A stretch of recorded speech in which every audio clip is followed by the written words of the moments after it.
Alright, hello gamers, welcome back to the show. I'm here barely on time.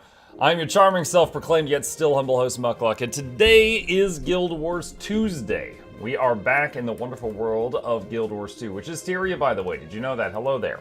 Welcome, welcome, welcome. I overslept a little bit this morning. My wife poked me at like 15 minutes ago. It was like, I think you're gonna be late for work, and I was like, oh no! Druid. Don't deal with nature. So, here I am, barely scraped together. Definitely slept too long. Oh damn, yeah. Let's see, Rage stop with the Guardian hate. I don't hate Guardians today yet. What do you mean? I'm sure we could arrange that. I don't hate him today yet though. Hey Mark, one of your minions has reached the Netherlands. Yo, my man, that's awesome. That is awesome. Yo, I just noticed there's a character here named Glenna, my beloved. Muck even little Luminary. I did. That's the Luminary is the Guardian that was the most fun of any Guardian that I've ever guardianed. Any Guardian I've ever guarded. Hey, look, it's the Tree of Birds. How are you today? Hi, Bircher. What up? Hope you're well rested. Oh, I'm absolutely not. Absolutely not. I don't think I've felt well rested in a very long time. I haven't decided if you will share a knife with the gremlin or not. Oh, wow. Guild Wars Tuesday here. I'll try not to cough on chat. Oh, awesome. Wonderful. Thank you. Will you be checking out Reforged when it launches today? Is that today? No. No, I won't. So, here's the thing. I just finished a full playthrough of Guild Wars 1 Prophecies a couple months ago for the 20-year anniversary event. I'm really not interested in jumping back in there again right now for Reforged. Maybe when Factions or Nightfall have their 20-year events, I'll be game. But I just played Prophecy, so I don't really want to again right now. Thought it was tomorrow. It's tomorrow. Okay, a bunch of people in chat are saying it's tomorrow. A bunch of people in both chats are saying it's tomorrow.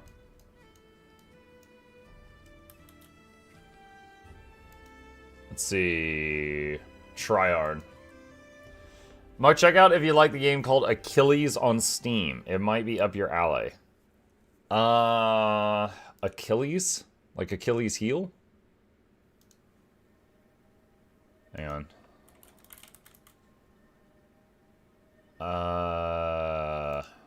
Achilles.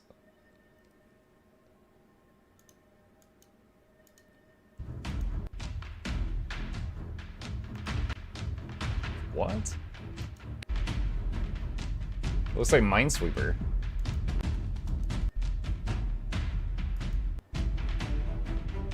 Not that. This is Achilles. Yo. Some of those things that pre-filled while I was typing, what the crap? Legends Untold. Okay, maybe give me the whole title next time. In a world consumed by chaos and bloodshed, one man betrayed by the country he loves. Emerge. Sparta! Forged through blood, sweat, and sacrifice. Is this an ARPG? Molded from skilled warriors into an unstoppable force.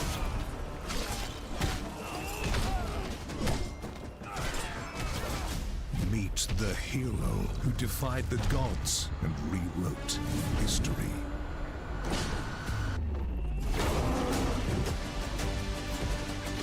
Unleashing his wrath upon those who dared oppose him. It looks okay. No magic though. That makes me kind of sad. Has transcended his era. Discover the untold story of the greatest warrior of all. The time has come to tell the tale of Achilles. Okay, but what if he gets hit in the heel? Rewrite fate with every strike. Face gods, mythic heroes, and legendary beasts in this Souls-like action RPG. Oh my god, it's the Souls-like of action RPGs? Set in ancient Greece. Master brutal combat, unlock divine skills, and shape Achilles into the warrior only you can become. Yeah, I mean, yeah, that looks pretty cool. It does look pretty cool. Speaking of Reforged, so are they containing Eye of the North or what? Nope. I think that's really weird, but Reforged will not include Eye of the North. And I pointed that out to them. I was like, yo, your thing says if you've got anything you want to unlock in the Hall of Monuments, now's the time. But Reforged doesn't include the Hall of Monuments because it doesn't have Eye of the North in it. And I was like, is it supposed to say it has Eye of the North in it? They're like, no, it doesn't have Eye of the North in it. And I was like, okay. And I think the person at ANET I was talking to did not understand what I was trying to point out. That, like, their advertising... It seems like it has the Eye of the North in it to be able to do the Hall of Monuments, and it doesn't. I'm like, I just finished Drova yesterday. The ending with the story bits I uncovered was quite fascinating. I'll leave it at that so as not to spoil. Thank you. I appreciate that. Wonderful freaking game. Clocked in about 25 hours. Very hard game for sure. So freaking good. Thank you for playing it and getting me to buy it. You're at 25 hours? What am I at? I'm at 26 and I'm not done yet. I assume I'm near the end. I assume I'm nearly there. Bertree says, Mug, if I have Eye of the North connected with yours to account when Reforged goes live, will I still have access to Eye of the North? Yeah, they're not going to take it away from you. I'm just saying that the package has everything except Eye of the North. It seems silly not to just have everything in it. Like, even if they increase the price by a couple bucks. Yeah, you'll still have it.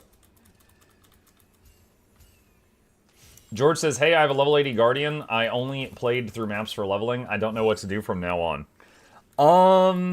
George, hang on a sec. Alright, I have a guide that I just put into the chat, and it's called I Just Hit Level 80, Now What? I think that would be perfect for you right now. I would take a look at that. And if you still have questions, come back and ask me.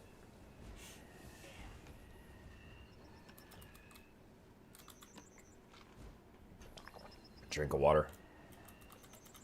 Is there a mod you have that adds the name of the area you warp to? Yeah, that's called Regions of Tyria. It's just a fun thing. It's a overlay in Blish HUD, and Crimson just linked it to you. It's in the chat if you want it. Mutt, can you sew me your druid build, please? I have not played my druid much since VOE came out, but yeah, I'll show it to you. Usually, it's that. So take a screenshot if you want it. I'm gonna close this in just a sec.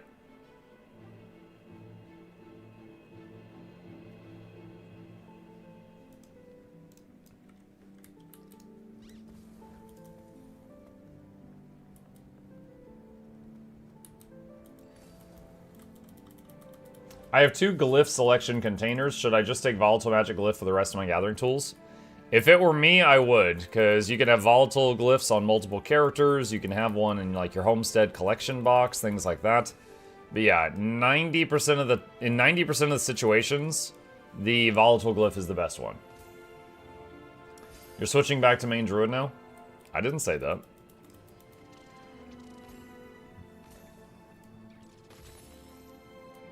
I was just answering a question about druid for someone. Morning, Mug and Chat. Hi, Laura. Good morning, everyone. Hi, Nick. I just learned something new. If you cook while watching a stream in mobile, mobile can fall down on your leg and hurt you. I thought you were going to say you, like, dropped it in a pot of boiling water or something.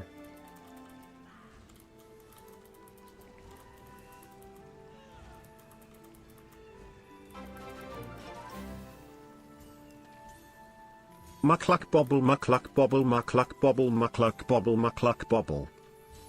Hey, Kid Matt. Thank you. Appreciate that. Chunky Otter says, just got the Mukluk plushie for makeshift over the weekend. It's awesome. Really fits my desk. Thanks. Thank you for getting one. I appreciate the support. I'm glad it's being well received. Alright, Wizard's Gobbler. Pack crowbar. Crafting supplies.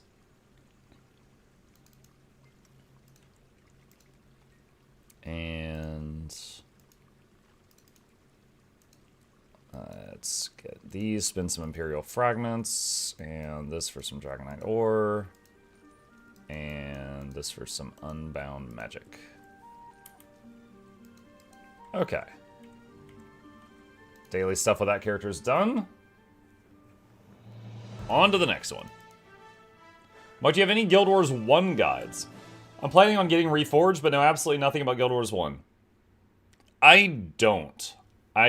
Guild Wars 1 was a game I liked. There are thousands of games I liked. Guild Wars 1 was not a game that held me for 100 hours and inspired me to make 1,000 videos on it.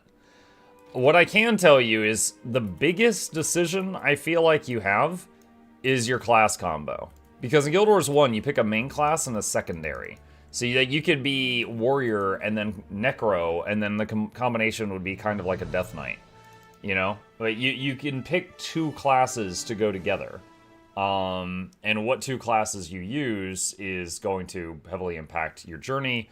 And after you get out of the tutorial, you can't change them for a very long time. There is an opportunity to change your secondary class very, very far into the game if you regret what you picked, but it will be a while. But yeah, GW1 had a dual class system, and I feel like that's the biggest decision where you might like regret something. Outside of that, if you dislike something about your character, you could just change it in town outside of the classes. The secondary class can be changed in town eventually, but that's very far into the game. Hello without Emmy. I recently came back to Yours 2 playing Reaper now, but I always used to play Ranger with Longbow. Is Longbow still viable? There is a new specialization for Ranger that just came out a few weeks ago called Galeshot. And they basically make a bow out of air in their hand. It sounds weird, but they are like the best archer class currently in the game. And they do use longbow as well, but they'll swap between like the air bow and longbow and a third weapon of their choice. Often the throwing axe. So it depends if that's what you want. It feels like it's all melee. In PvE, you might often use melee stuff if you're in a group, just so you're stacked with the party and you're getting heals and stuff. But if you're on your own, or if you're in PvP, or if you're in World v World, you can absolutely abuse the bow and kite around. Woof. Hi, Ulysses. Thank you. Appreciate that. Never play Warrior's main prof in Guild Wars 1 as the least access to energy generation in the game. Really? Also, Nick, if you're interested in just copying existing builds, there's 20 years of Guild Wars 1 fan site updates and stuff like that. So, like, you could absolutely, go onto build sites for Guild Wars 1 and see what's already there if you wanted to. For example, one fun fact I know, the Untamed in Guild Wars 2 was loosely based off of a build in Guild Wars 1 that was a Ranger Warrior dual class that people called the Bunny Thumper.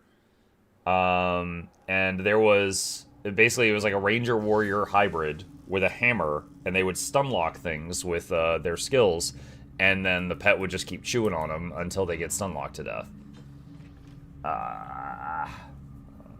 Something in my eye. Bunny Thumper. Yep. I think one of the Untamed's hammer skills is even called Thump or something like that, and it's a reference. The dragon's corruption seeps back into this glade. Like my most used emote according to Twitch Recap is the snail.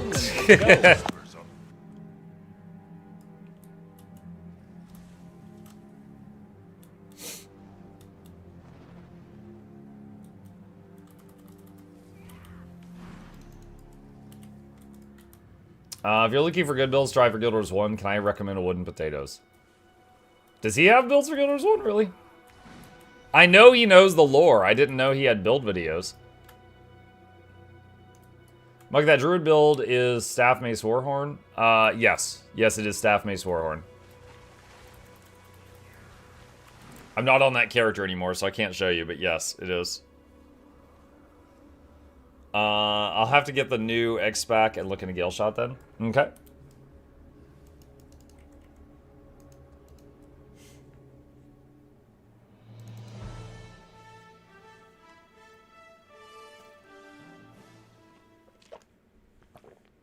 Muck, win next plushie.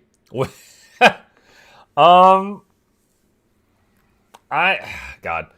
It has been, hold on, how many months has it been since, I asked ArenaNet permission to do more plushies? Hang on a second.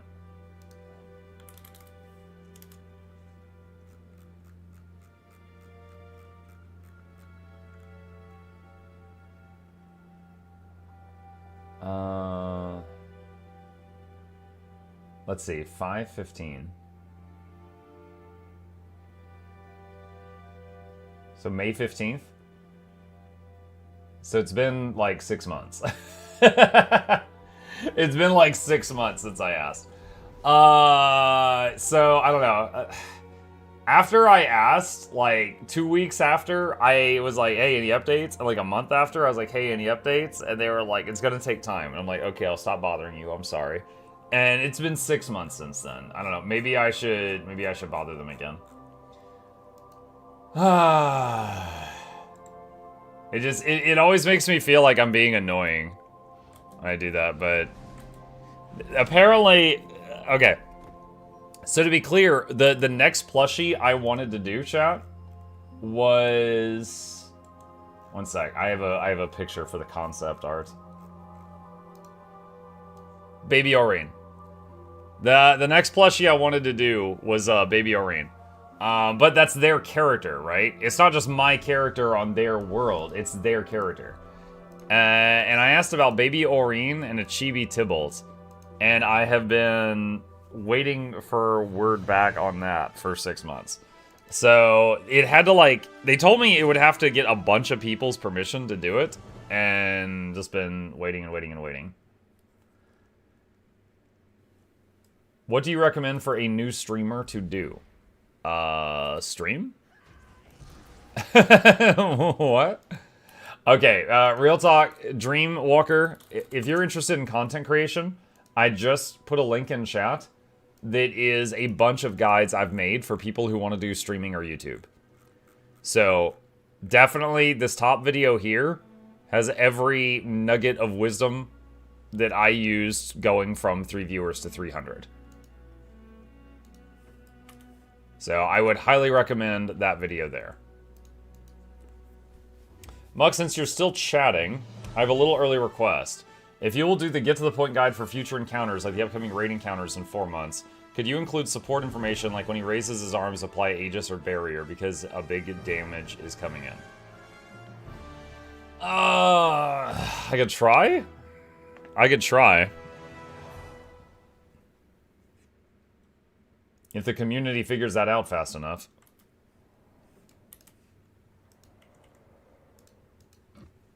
You need to swear like a sailor. It worked for Mog. Your human in the character select is like the polar bear in the Arlington, Texas meme.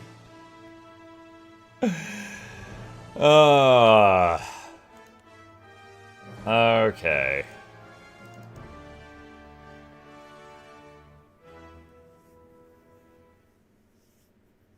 I will say, I tried to get those guides to be accurate, but I try to get them out as fast as possible.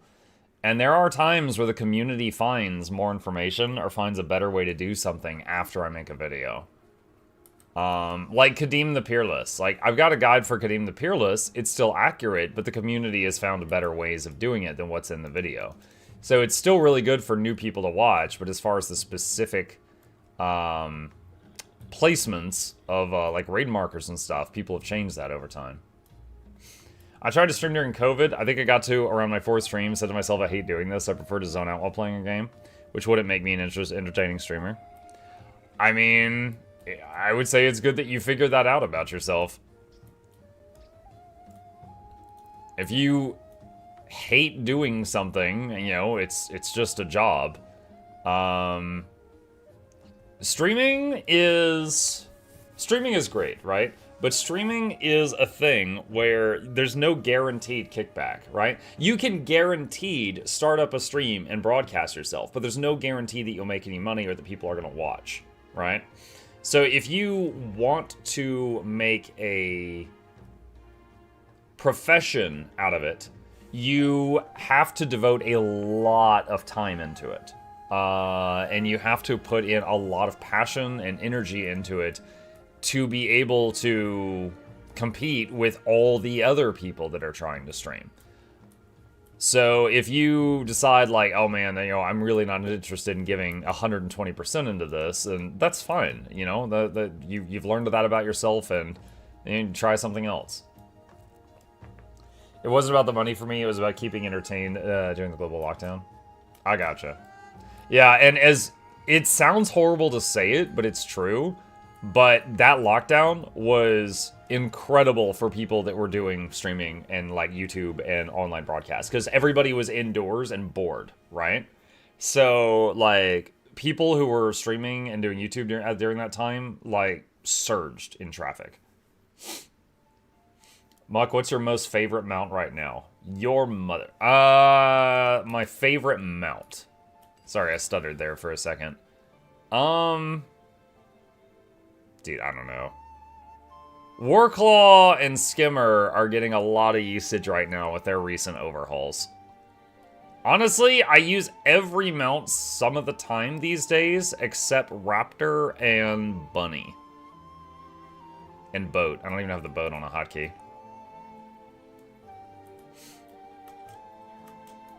Would you recommend Guild Wars 2 for beginner to MMOs? Absolutely. Yes. Yes, I would. If you're interested in possibly trying Guild Wars 2, I'm going to link a video here called Why Play Guild Wars 2 that has converted 500,000 people to this game. Highly recommend you take a look at that and see if it strikes your fancy. Muck, what expansion do you recommend between Soto, Janthier Wilds, or VOE?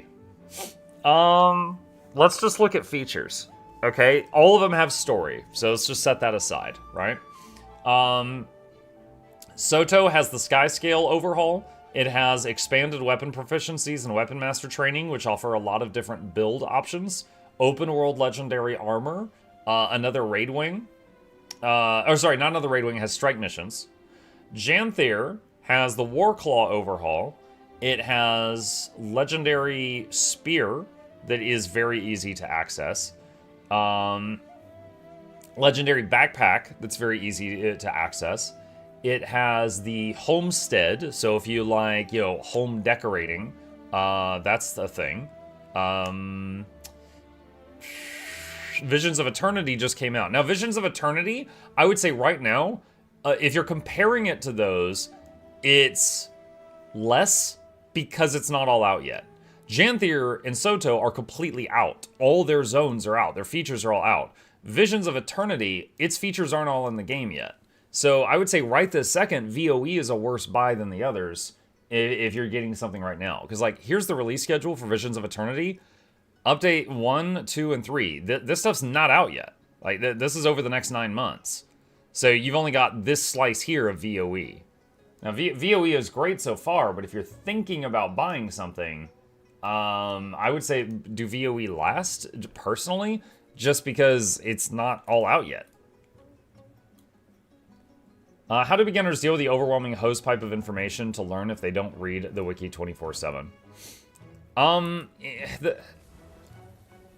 I would say, like, one, the game could do a better job at teaching stuff. That's kind of how I stay employed, is teaching stuff. You know, I have a lot of guides for new players and stuff like that. That said, you say the overwhelming hosepipe of information. Like, if you've got a new character, you can't do anything on this screen at the beginning. You can't do anything here at the beginning. You've just got your equipment. That's pretty easy to understand, right? You got a bag, you got gear. You put gear on. That's pretty easy to understand. As you level up, you unlock these skills, but you don't get all of these at once. You unlock them one at a time. And I think that's fine. Because, like, you get a skill and you can read it and kind of get an idea of what it does. It's just, you get them one at a time. Now, if you suddenly boosted the character to max level, which I have said many times I do not recommend for your first character, you will unlock all those skills at once, and then, yeah, it's like drinking water from a fire hose. You're just blah, blah, blah, blah, blah, blah. It's just way too much. It's just way, way, way too much. So there are other things, right? There are other systems in the game that you would you might not figure out immediately. I was watching Sun Glitters the other day, and she got to like level 9, and she went into PvP, and she did, she couldn't figure out that, if you go to right here, this is your PvP armor. So she kept going in there basically naked. And then build, she had no idea what was going on here as well. But again, when she went into PvP, it made her level 80 and gave her everything unlocked, and then she didn't understand any of the systems. Without says, if I were to start streaming, I'd probably try building an audience on YouTube first. It seems very hard to do that solely on Twitch. It is true that it is difficult to build an audience solely on Twitch. Twitch is not good for discovery. Like, if you start streaming Guild Wars 2, and there's no one watching you, it's your first day, you are going to be, like, hang on a sec, I'm hitting, page out. Okay, you're gonna be down here. You're gonna be all the way down here. So I had to scroll, and yo, no ill will to these people. They're starting out. They haven't been discovered. They might have a great broadcast, and just no one's found them yet. But I had to scroll down 4 times to find them. So getting your first consistent viewers is usually done outside of Twitch. Like, maybe you make YouTube videos, and then you're like, if you have any questions, I'm live on Twitch every Thursday at 6, whatever your schedule is. Or you have TikToks, or you have Instagram, or YouTube Shorts. The point is that, yeah, you would try to garner an audience outside and bring them in. That is how it would usually go in the current Twitch economy. Thank you for answering. No, I like talking. I'm better at talking than gaming. Keep me talking. Then you guys won't see how bad I am. Excuse my sniffles. I'm sorry about that. Good morning. I just started playing Guild Wars 2. Been enjoying your content. I like the Craftlock videos. Yo, that's awesome. Thank you. Yeah, we actually finished the Craftlock series, but we still got a lot more to edit for the edited videos. Found your channel thanks to your guides. Yeah, that's a lot. We've done a poll in here a few times when this question comes up, and usually it's like 90% of my viewer base found because of YouTube videos. First leveling experience was nice. It definitely helped me learn my skills, except understanding mesmer conditions. Let's see. I had one friend get into the game last night, and they read the wiki before starting the game, and all it did is make them confused. Yeah. I think the hardest part of me learning the game is how the different stats work, like the ones on armor, and how boons and conditions affect you. I would say boons and conditions aren't too bad to figure out, because, like, okay. Let's talk conditions for a second, right? If you get set on fire by a mage, an elementalist, you get a debuff called burning. If you get set on fire by an engineer with a mechanical flamethrower, you still get a debuff called burning, right? For consistency, all buffs and debuffs in the game have been merged into a few easy-to-understand icons. Burning is one of them. Doesn't matter what sets you on fire. If you're on fire, you get the burning debuff, right? There's one for burning, one for bleeding, one for poison, one for slow, one for chilled, one for blind, stuff like that. Hold on, let me shut this guy up. Dialogue. So boons and conditions is basically, every type of boon that increases your run speed all becomes the icon swiftness. For example. So it doesn't matter who gives it to you, an engineer, an elementalist, a mesmer, a necro, whatever, it's swiftness. So once you understand the icons, and there's like maybe 10 for boons and 10 for conditions, then you can understand what's on you as far as buffs and debuffs go, no matter who's doing it. That's that system. And if you do exclamation boons or exclamation conditions, I've got videos on both of them if you want to see a breakdown on all of them. Let's see. Yeah, I don't think people realize if you are doing all the things you should be streaming, like talking a lot and paying attention to the game and chatters, it really is a lot of energy to entertain. I totally understand why you felt drained before you even started sometimes. I did it for like half a year, but I kind of wish I didn't stop. I shot myself in the foot. I just not figured out a good schedule, so I always felt too drained after a stream. Definitely schedule's important. It doesn't matter what your schedule is. Even if your schedule is like every other Friday at 6 p.m. Whatever, like, you just need a schedule. Because like, imagine if someone pops in your chat and they like you, and they're like, hey, when do you stream next? And you're like, oh, I don't know, whenever I feel like it. Like, imagine you find a show that you really like on TV or on a streaming service, and you're like, oh, when is the next episode? Told my family and it says I when was we feel thankful like for it. Muck. Like, so thankful that Muck is a constant in our lives and has been here to watch daily for going on almost 5 years. They were very confused on who this Muck is, but I know. I know who he is, and that is what matters. Go out and spread the word of Muck. You did not bring me up at Thanksgiving. Shut up. Thank you, Ad1J. Also, Sorg, thank you for the tier 1 sub. Is streaming on YouTube better than Twitch? It's different. So, like, I'm streaming to Twitch and YouTube both right now. Let me give you some examples. On YouTube, I think the video player is better. You could pause and rewind and stuff like that if you have to go to the bathroom or something. On Twitch, you can only recently do a pause, and you have to be a sub for it. However, Twitch wins in the emote game. Twitch has animated emotes. I can't animate my emotes on YouTube yet. So, also on Twitch, like if you sub to, I don't know, Loranity, you can use her emotes in my chat on my Twitch stream. But on YouTube, you can't do something like that. So, they both have the bad things, they both have good things. Like, if I were to make the perfect streaming platform, it would have features of both of them, but it would not be either one of them. Kershak says, hello, I have the Griffin. I do not remember how to play, story, or anything. I followed a guide to get it. Should I continue playing that character and get the sky scale, or start again? Hello, Kershak. First of all, your Griffin is on your entire account. All your characters can use the Griffin. If you have the Griffin, that time was not wasted. All your toons have it. You can make new characters, and they'll have the Griffin too. Okay? Should you get the sky scale? Yes, eventually, but you don't have to do it now. But yeah, it's awesome. You should get it eventually, yes. Spread the word of Muck, yeah. Why can I not join that squad? Maybe it's full? I don't know. Muck, I'm thinking of coming back for VOE, but every time I come back, I get stuck trying to pick a main for 20 to 30 hours and then quit.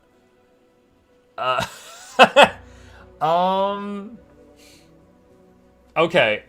I don't know if this is going to work for you. Whenever a new X pack would come out, I always browse the elite specs by just like looking at the online web pages and stuff like that for the expansion and see if there's something I'm really excited by. For example, when End of Dragons was coming out, I was really hyped to try Mechanus, have a giant pet robot. I was really excited for that. So when I bought EOD and then instantly dumped a bunch of hero points in Mechanus, and I was that right away. I played that for like a year.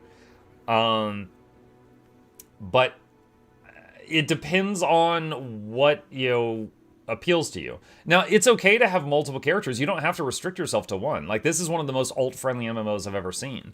Like, if you earn things, it goes into your wallet. All your characters use the same wallet, right?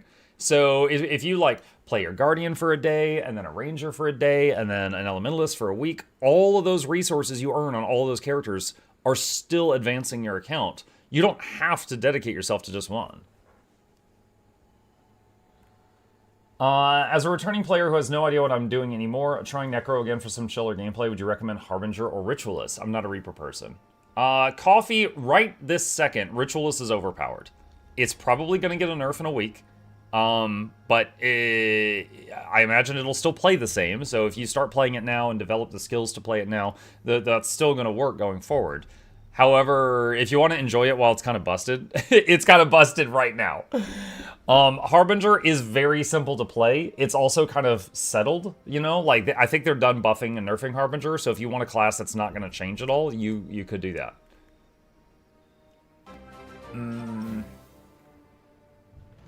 So, like, what goes chirp, and has a bill, a platypus silly. Okay. I got into Guild Wars 2 seriously when I experienced a 50v50 World v World fight. That was lots of fun. Yep.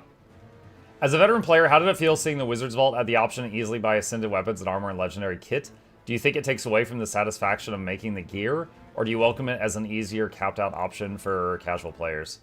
I welcome it. I mean, okay. Hating on the Wizard's Vault is kind of like when old people are like, oh no, they shouldn't forgive student loans because I had to work a part-time job to pay mine off, so that's what you should have to do too. Like, I experienced hardship, so you should also have to experience hardship, right? That's kind of what it sounds like. No, I don't agree with that. This game, like, even without the Wizard's Vault, it is not hard to get Ascended gear. Let me give you an example. Now, this example is luck-based. My very first time in World v World, my very first random chest that I got there, I got an Ascended chest piece. My first ever Ascended chest piece in Guild Wars 2 was from a RNG World v World drop. And that got me, I remember it was Whoop Whoop, I think it was Celestial, and then I learned how to do the stat changing thing at the Mystic Forge. So, like, it took me 5 minutes after level 80 to get an Ascended chest piece before the Wizard's Vault. Now, it was luck, but it still happened. So, no, it doesn't bother me that it makes it more consistent. Like, if you want to, for example, get really, get like legendary gear, that is still a possible long-term goal that you could work on. But it is not something that you have to do if you just want to have a bunch of sets of Ascended. Muck, how can I get a sip of liquid karma? I need it for a bot recipe. What? You need a sip of liquid karma for a recipe? What recipe? That's not ringing any bells.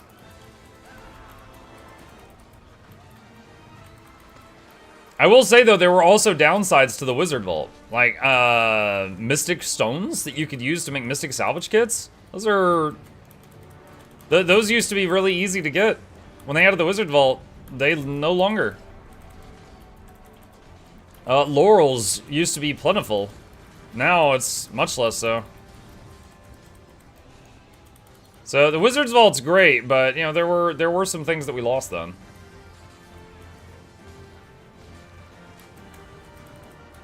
For the people that are newer to the game, the Wizard's Vault replaced essentially a daily login system. You know, just daily rewards. You log in each day, you get a box of stuff.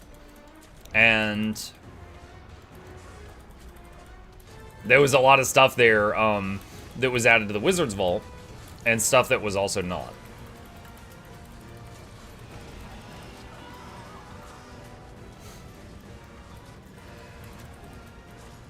I crafted my first Ascended gear, but yeah, it's a lot easier now. You can buy it everywhere. Also, if you have your first set of Ascended gear, getting your 3rd, 4th, 5th, and 6th is really easy if you're doing fractals.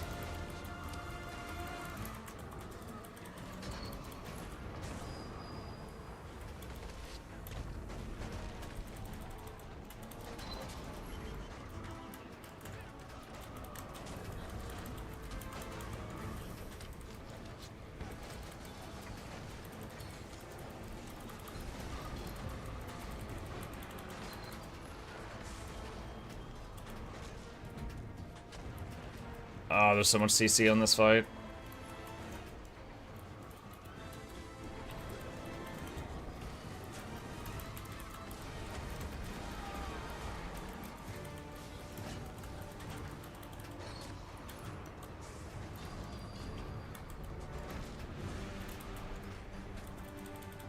Like, there's 150 cheap laurels to Wizard's Vault every reset. I think we actually get a little more now than before. Okay, so Nico, that's if you buy them. So let's say you get your Wizard Vault coin, your Wizard Vault points, right? I'm so you get your AA each reset, and you're buying things that aren't the laurels, you get 0 laurels, right? You have to devote a resource to them to get them. And before, you were getting them for free along with all the other stuff. So it's... yeah, if you devote the resource to them, yeah, you can. And then Mystic Forge Stones are not there at all.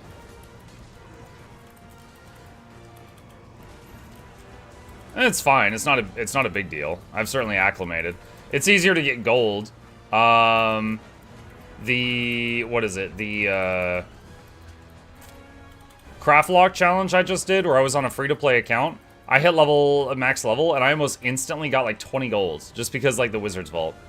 Like I just got a whole bunch of those bags of gold on there.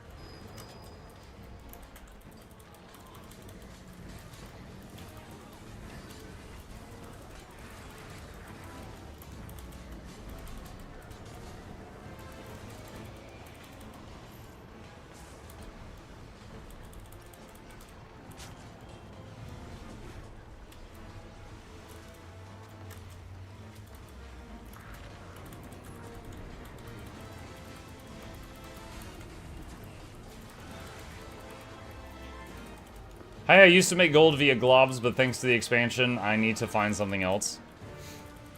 Oh, globs of ectoplasm? Yeah, so globs of ectoplasm, for a time period, got way more common due to the new mirror chests. They nerfed the mirror chest, but they are still a decent way of getting salvageable items, which become globs of ectoplasm. I prefer the Wizard's Vault because if you're actually doing the daily and weekly, you end up with enough AA to clean out the store before reset. I mean, yeah, it's just one is far more active. I'd say the Wizard's Vault has some more interesting things in it. Like we had the Omni Potion available for a 3-month period there. There's also the Legendary Starter Kit, stuff like that. So there's more interesting stuff in the Wizard's Vault. But I do not believe it was just a straight upgrade. If I had to pick one over the other, I would probably pick the Wizard's Vault. But at the same time, it's true that we lost some stuff and we didn't get, any type of replacement for it. Do you plan to continue with Craftlock into expansions? Maybe. Not like in the super near future, but I've still got the account. So Trust Issues is still sitting there. Monk, what? I'm going to buy J3VOE. What's the command for your referral? Oh, yeah, Bluebell just linked it. Thank you, Blue. And thank you, Pedro. Appreciate that. Any tips to optimize World v World XP and track reward progress as a solo player? I don't see too many tags nowadays, so I can't seem to join Zergs to just get XP. You could still follow Zergs around. Make sure you're using the buff from, like, a guild hall bartender to get more World v World XP per minute. You could also use boosts if you've got any boosters laying around. And... I mean, you can't play solo in World v World, but if you could find a group to stick around with, that is usually more. Mukluk dancing. Hey, Prof Chaos, thank you.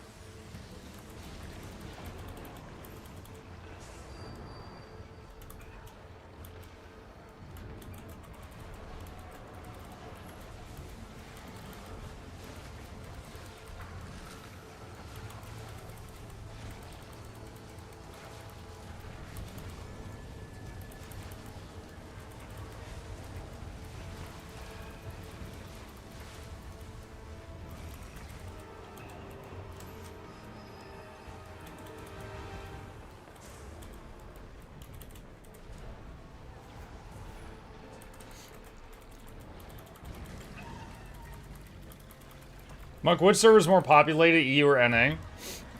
Honestly, it feels the same. I play on EU on Tuesday mornings, and I play on NA Tuesday evenings.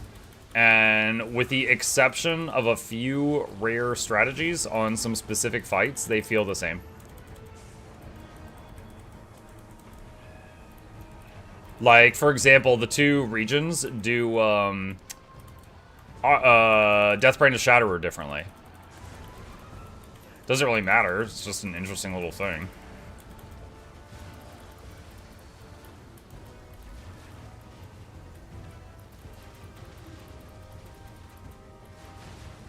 What's different?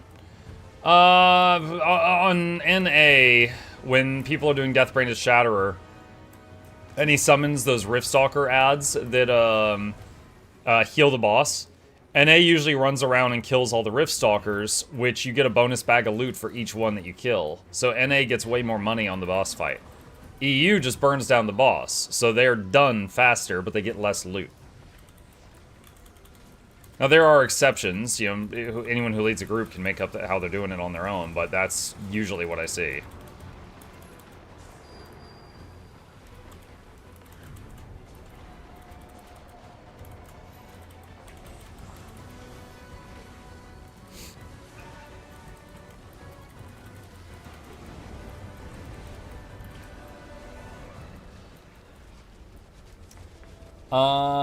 My friend and I play World v World. My friend is a healer, and I normally play Deadeye. We manage to survive most things, but if they Zerg, we die.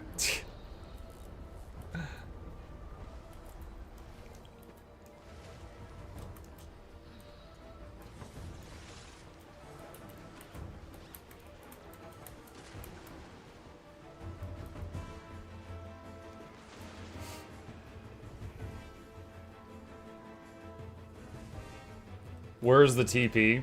Trading post is, if you click on Blackline Trading Company up here, you can buy and sell things.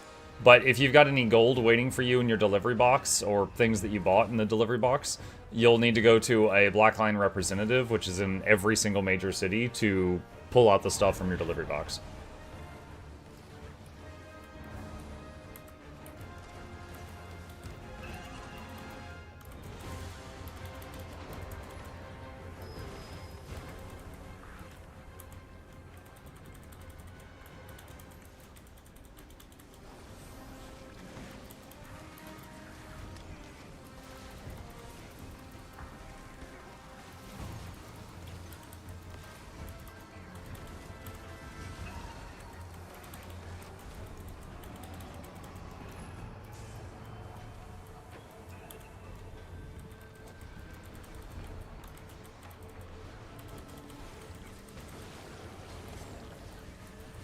He's casting the Sook.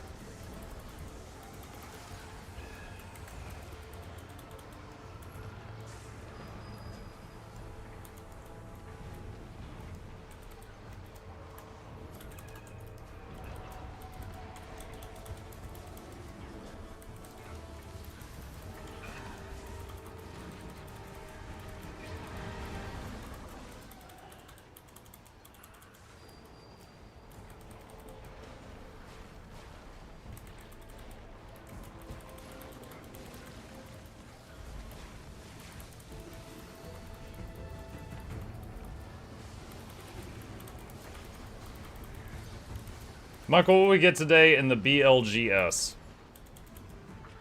Black Lion Greatsword? What? BLGS.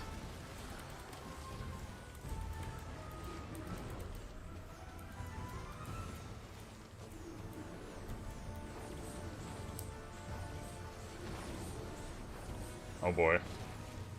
No, release me.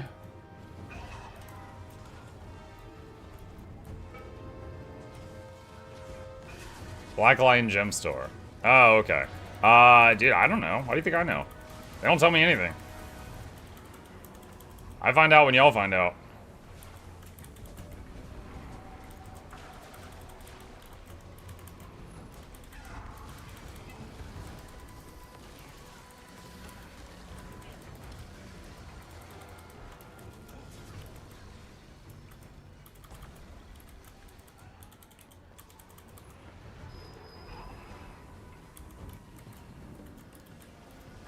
Inquest forces.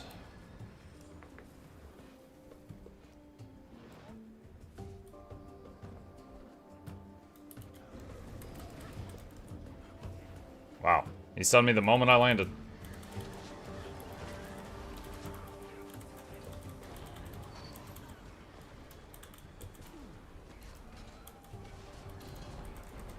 You are not Mikael ArenaNet.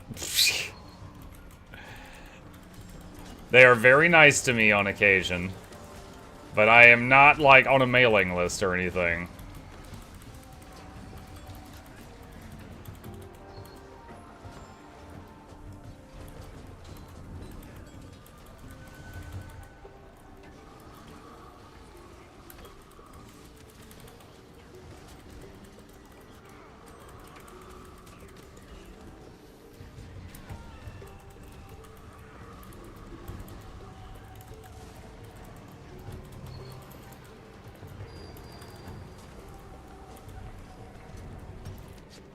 Most hated jump quest to Guild Wars 2?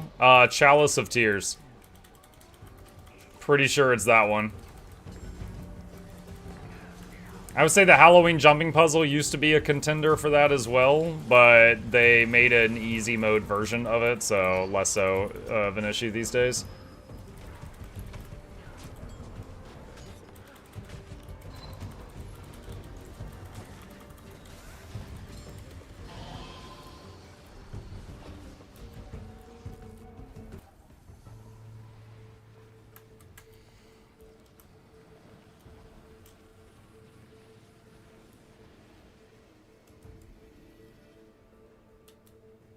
It used to be the most hated, then Chalice of Tears said, hold my beer.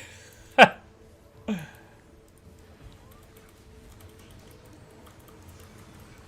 been trying out Longbow Quickness Untamed, and I just feel like it is so much better than Galeshot.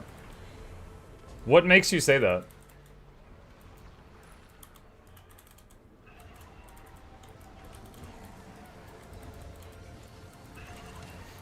Like, it has range, but in what other regard?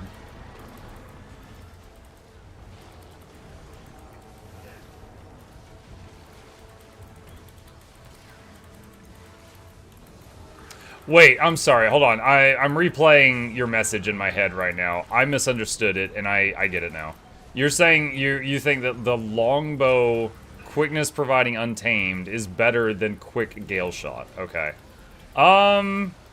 In terms of utility, absolutely. As far as how it feels to play, that's going to depend on the individual.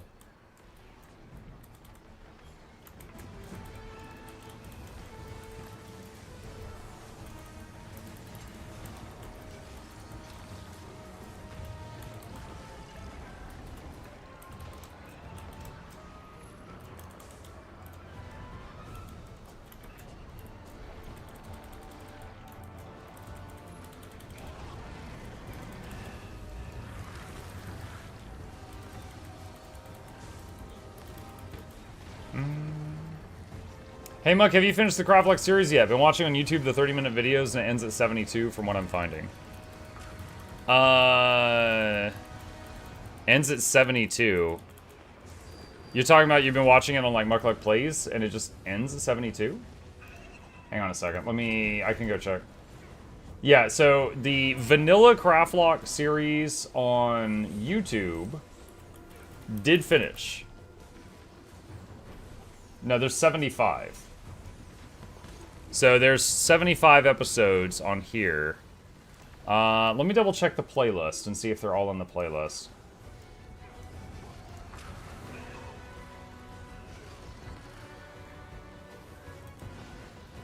Yeah, they're all on the playlist. Yeah, so it goes to 75. So yeah, you can watch it all the way to the end if you're interested. It's there.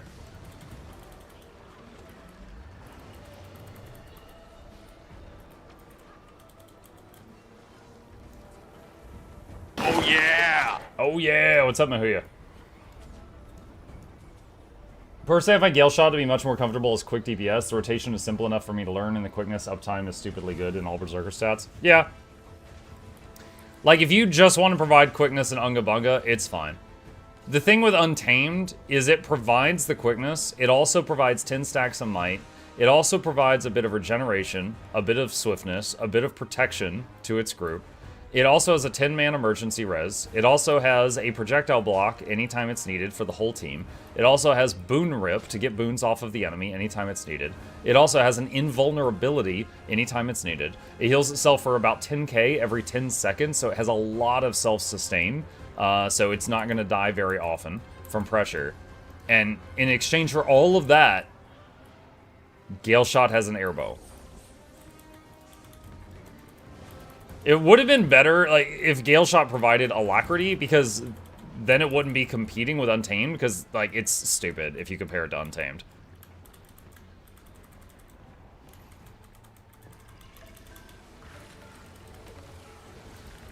It's kind of like Amalgam. Like, if you compare, Amalgam... What does Amalgam provide? Alacrity, I think? If you compare Amalgam with,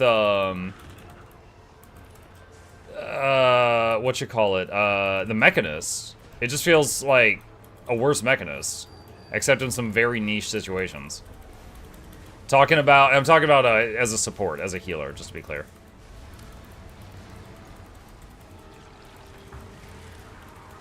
Untamed should be Alacrity. Sure, fine. I mean, one of them should be Alacrity. They shouldn't be... Like, there is no DPS Alac in Ranger, so one of them should be, yeah.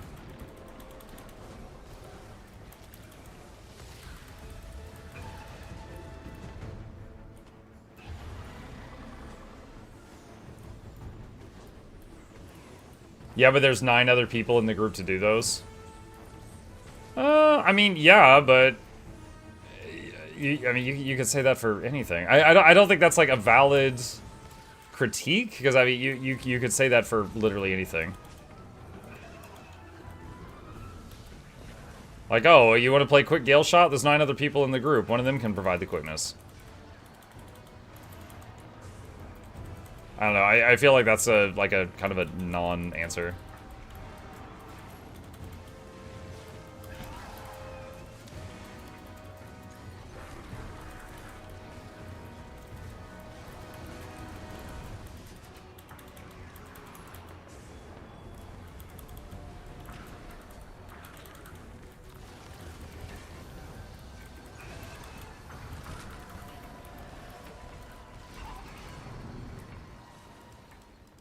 GG! Nice. Ranger does everything else well. Ranger does everything else well? I mean, it depends what the focus is. Like, if you're in a fight that needs tons of stability, there's no Ranger build that can do that. Okay, I have 5 more maps to complete on my Ellie for core map comp, and I'm gassed. Can you finish them for me? Just do a little bit a day. You don't even have to do a whole map a day. Just each day, be like, alright, hero point, point of interest, point of interest, point of interest, point of interest, waypoint, alright, I'm bored. That's it. Just do that each day, you'll get it done. What kind of exotic resources we getting for 1,000 gems? Copper-fed salvage-o-matic. But you know that revive skills such as Well of Blood are affected by healing modifiers? Well, Well of Blood revives people, but it also does very heavy healing for the people that are standing. So, yeah, it's normal that it's affected by healing modifiers. When you've got something like Banner Res, or, you know, the Warrior Banner just hits downstates for like 50k healing, it doesn't really matter that that's affected by healing modifiers, unless it's like, you know, the target has poison on them while downstate, which reduces the strength of the res. And it might make the difference between it working or not. 1 POI a day. I didn't say 1 POI a day. You always play Asura? I like my Asuras. I made a plushie for the Asura. Mug may be selling the benefits of having utilities, but deep down I know he appreciates a really good DPS player that does 80% of the party's DPS. There's 9 other people in the group. They could do the DPS. You see how that feels? That's such a lame response. Stop hogging all the DPS. There's 9 other people here. Let them have some.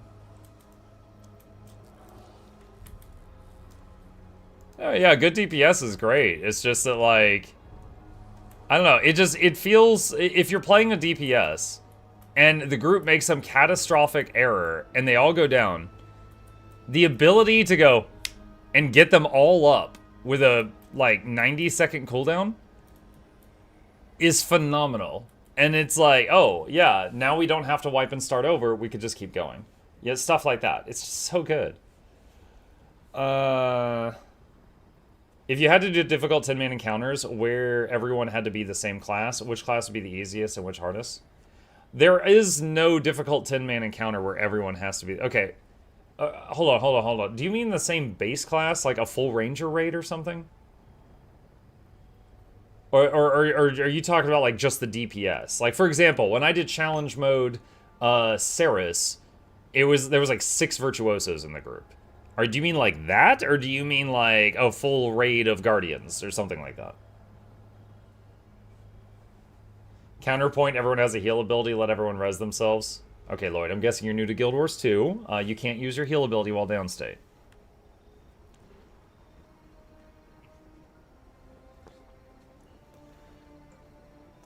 Base class. All right. I mean, if you took any base class and then you made a raid of 10 of them, and then some of them changed to some elite specs and some changed to other elite specs, you could have every boon in the raid. It doesn't matter what it, like, if you had, you know, 10 thieves or 10 rangers or 10 guardians, you could make a raid that has every boon possible.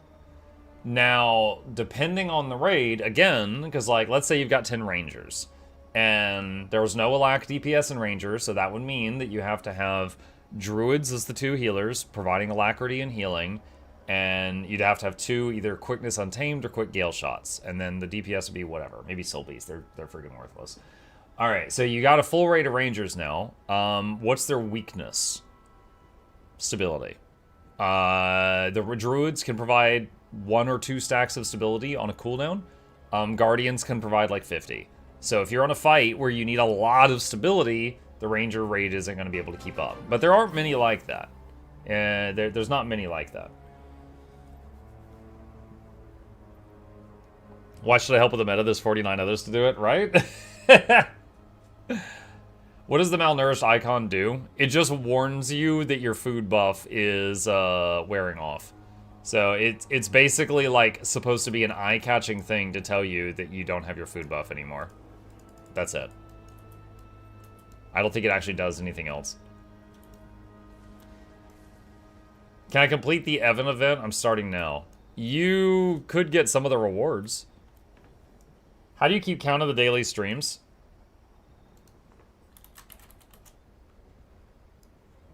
I have this bookmarked. And just add a day. That was the first day of the streak.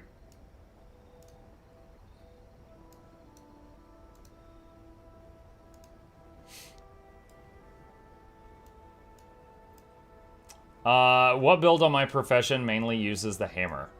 What build on any profession mainly uses hammer? Hang on. Warrior Guardian and Rev don't use theirs often. In some, like, niche PvP and World v World situations I usually see. Wait, correction. Guardian Hammer is actually used by Healbender in PvE. And they can auto-attack to heal the party. Ranger can use Hammer quite well, primarily on, Untamed. Engineer can absolutely use Hammer as a good power DPS weapon for any of their elite specs. Thief doesn't have it. Necro, Mesmer don't have it. Ellie, Catalyst? Catalyst used to primarily use Hammer. I don't know if they use it much these days. I'm gonna have to defer to chat on that one. Warrior sometimes uses it for power Spellbreaker. Okay. Do you usually do all the mirrors after the meta because now you have 25 keys? No, too lazy. So the mirrors, I value fun very highly in my playtime. I don't enjoy messing with the mirrors. I've got some parked characters by them. I'll like log in, slap the mirror, log out, and then, you know, that's it.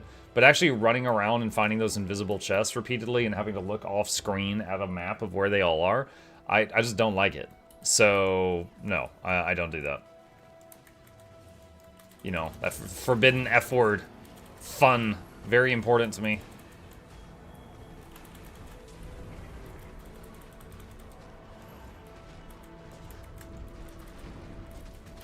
Galeshot pathing? Yeah, but again, I don't really want to do it, so I don't want to go set all that up. It sounds like a lot of work to do something I don't want to do. Like, on the... Part of it is on the first couple days of the expansion, I was farming the mirrors for hours to get the materials to make the legendary rebreather, to make a guide on it. And I got completely burnt out on that. Like, I was doing activities I really didn't want to do for many, many hours just to make the guide and be done with the friggin' thing. There was also, what was the other thing? Filling all the mastery bars. So I spent like 4 or 5 hours just like grinding rifts, filling all the mastery bars. So I completely burnt out on that. Mark, my minion plushie is out for delivery. Nice! I have had, I think, 3 or 4 people tell me that they got theirs. So far, everyone's been pretty happy with them. I hope you are too. Just don't make the guides easy. The guides are, I would say that's my main thing. Like, it's funny, is all the time I've been doing YouTube, I think, in some ways, I still suck as a YouTuber. And I'll explain what I mean by that. Is I am not able to really make a video that just blows up. And, you know, Asmongold said, what? And then I get like 100,000 views on day 1. I freaking can't do it. What I can do, what I have gotten pretty good at doing, is making videos that withstand the test of time. And over a year or 2, will get up to 100,000 views, right? I suck at like the short-term clickbait. So like the biggest like short-term videos I have on my entire channel are like the news videos. So guides, game reviews, things like that, those are usually what I go for because I'm like, okay, this is not gonna pay for itself today or even this month, but it will over the next couple years. And then I just keep making tons of those. So, I mean, that's my thing. I mean, hell, I bet most of you found me because of, like, my YouTube guides and stuff like that. So, it's like, I found my niche, and that's where I'm staying, is right there. Just to let you know, I picked the Muck Minion plushie from my front porch today. He's looking good. Hey, that makes me so happy. Thank you, David. How many views on a video do you consider a success? Sadly, it depends on the time period. I would say I usually don't feel stress if a video ends up with like around 10K. So I mean, here, let me give you guys an example because again, I enjoy talking about this stuff. Okay, here is Craftlock video. This is episode 3, right? You know what? Hold on a sec. Let me go back to a news video here. Give me a sec. I'm looking for... Okay, here's a news video. Let me show you this. I'm gonna go to analytics. Do you see this line? Hey, 69, nice. Look at this. Tons of views, flat line. Beep. It's dead, right? This is a news video. They do really good for a day, and then they die because they're no longer relevant. But it's worth doing these because it's very low effort for me. I just sit here on stream, we discuss the patch notes, we share our thoughts for new players from a veteran perspective, and then we publish the video, no editing at all. Okay? Alright, so that's done. Hang on a second. Let me go back to Craftlock. Okay, so this was Craftlock episode 3. You notice the bar is different. It is going up, and it is still going up. It's much slower, but it does keep, like, rising, right? So, Craftlock is meant to be an entertaining series. So, it is possible that even many, many months going forward, there will still be people that will be watching this in the future. Game reviews, okay? So, I've done over 50 different game reviews. Silk Song. Everybody knows what Silk Song is. I shared my own thoughts about it. It got 6,000 views. Didn't really do stellar. If you look at this did way worse than one of my normal videos. It's possible that this will still pick up traction later, but overall, this did not pay for the time that it took, because I pay my editor, right? So in the time it took Noxxi to edit that, it did not pay for itself. But then you sometimes have weird stuff happen. Let me find something here. Just a moment. Wow. Okay, come on. YouTube, you're being stupid. Okay, this video is a weird one. Look at this, okay? Look at this graph. It was doing better over time. This is over 3 years, and then this happened. I don't know what the hell happened here. I don't know if it was bots or what, or a sale. Because sometimes, like, if I have a review video for a game, and then that game goes on sale, there's a flood of traffic hits the review video, but this was suddenly 40,000 views that day. Octopath Traveler Zero News. Yeah. So that's right. There's a third Octopath Traveler game coming out. So that one was pretty crazy. And then for all of the... Let me just type in worth it here. Hang on a sec. Okay, so there's all of these different videos here that are less than 10K, right? So like this one, The Altars. If I open that in a new tab, this one, $7. Terrible. But occasionally you hit gold. For me, gold was the Cyberpunk review. 200,000. So this video, look at the graph. There's no flat line. It keeps going. By sheer luck, this video has become one of the main videos that comes up when people think about, like, oh, hey, I'm thinking about getting Cyberpunk, is it good? This comes up. I don't know why. I don't know how I hit that, because I'm doing the same formula, but this one struck gold. So, like, this one hasn't flatlined. It's still going. It is still pulling weight. A lot of people have enjoyed this video. So that one's worked out really well. So there are a few, like, again, I've done 50 reviews. Here's another one, V Rising. Like, this one, this 2,000 views. Like, look at this, 2,000. So basically this is like, in my mind, this did not pay for itself. Did, holy crap. Right? So for every, like, 5 or 10 review videos I do, this sometimes happens. Like, for example, look, here it was starting to flatline. You see it suddenly ticks up right there? Probably a sale happened. Probably a Steam sale happened for V Rising, and a bunch of people looked up, is this game any good? And then it started gaining traction all over again. So, this happens. But if you don't have an editor and you edit everything yourself, you don't have to think about, like, the money for the editor. But you do have to think about your time. So, like, let's say it takes me 8 hours to make a really nicely edited Hollow Knight Silksong Is It Worth It video. And let's say, just for sake of really simple math, that I make $10 an hour if I were to go, flip burgers or something. I don't know. And again, I'm just using nice round numbers here. So 8 hours at $10 an hour, it's like, okay, my time is worth $80 because I have a burger flipping skill set. But then if the video earns less than $80, then you could say, like, okay, well, that's a net loss. Unless the video also brings you, like, new followers, new subscribers, things like that, and then they might watch future videos down the line.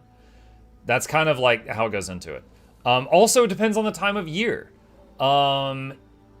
Leading up to Christmas, people that get money from advertisement revenue, ads, you get more because companies pay more to get their ads played on streaming services and TV and radio and stuff like that leading up to Christmas because they want to get those Christmas sales.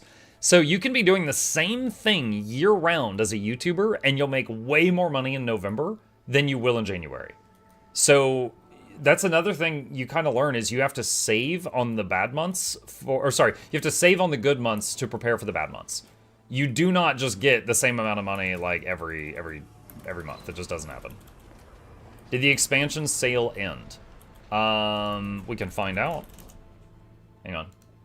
We'll pull up the shop right now. Because I don't remember.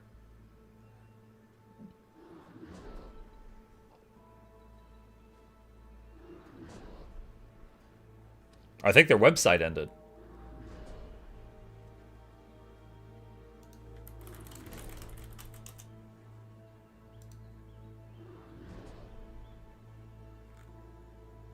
Muck, should I hire you for voice work before you become... noises! Holy crap. I was opening up the Steam page. Okay, it's still for sale on Steam. Shop exploded. Should I hire you for a voice actor before you become famous? What do you need? Do you need Gollum? I can do Gollum. My precious. Janet wouldn't do this to us. Janet wouldn't know for Ritualist. No, no, no!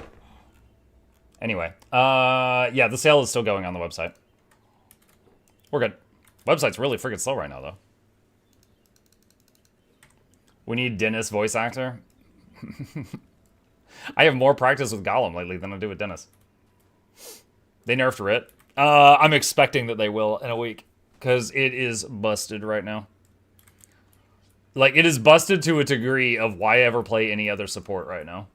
Like, it can do near DPS damage while supporting a group.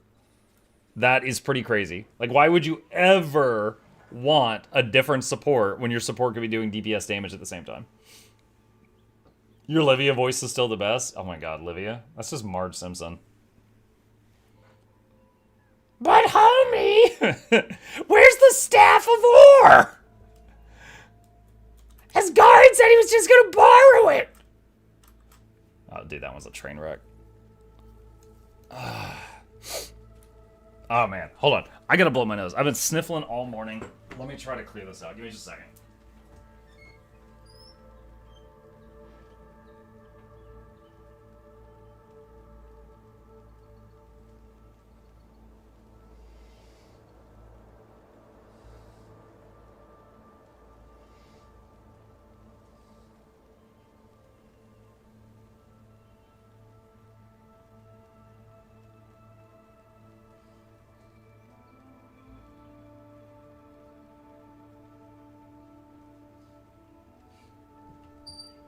Okay, hopefully that's better. Alright. Ow! Dang it! I reached down to pick up my earbuds and I shocked them. I had static electricity and my monitor went out for a second. It just came back on. You sound like Beef from Dispatch. Beef the dog? How does... What? What do you mean? Okay.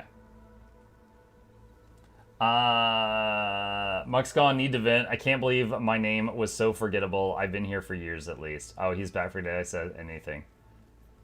Lloyd, what do you mean your name is so forgettable? I know you've been here for years at least. Damn it, I think they nerfed the spawn rate of my favorite Sons of Spawnier farm. Beef's iconic line was, "My name is Beef and I'm naked." Oh, no, that was someone else doing his voice. Oh my gosh. That scene where Blonde Blazer comes and sees the dog and Robert does the meth puppy voice. The meth puppy voice. Oh, Dispatch more Invisigirl? Oh my gosh. I'm guessing if they make a Dispatch 2, they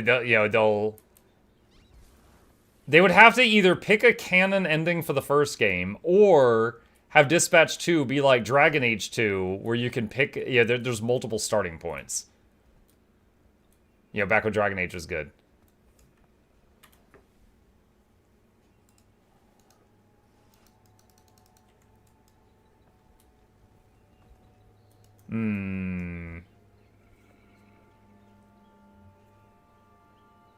Dragon Age Origins? Yeah. I mean, honestly, people didn't like Dragon Age Inquisition that much. But after Veilguard, I look at Inquisition, and it's kind of like that meme, like, perhaps I judged you too harshly. Like, Inquisition still used the Dragon Age website where, based on your decisions in the first two games, it would heavily impact the third one. It was still good. My favorite part of Dispatch was when Beef came in to save the day, and I said, "I'm Beef, and I'm here to beef all over you," and then he beefed all over the place, and he said, "Tell your boyfriend if he says he's got beef that I'm a beefitarian and I'm not beef and scared of him." Yeah, that scene was, memorable. Yes. Flute's here? Oh, Flute's here. My dancing numbers are down from last year. I mean, that sounds like a personal problem. I'm gonna shove all this yeast up somewhere. It's gonna go where the sun don't shine. It was only 18K, not 45K? Oh, I mean, that's on you, I think. I mean, Flute, why are you just telling us that you had low attendance numbers, huh?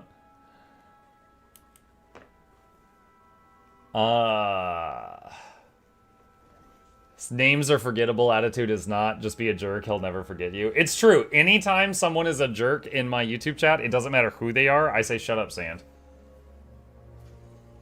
We need more Dragon Age Origins-like games. Isn't the game that's closest to Dragon Age Origins that's not Dragon Age Origins Mass Effect? I like fantasy stuff a little bit more than sci-fi, so I didn't take to Mass Effect as well as I did DA.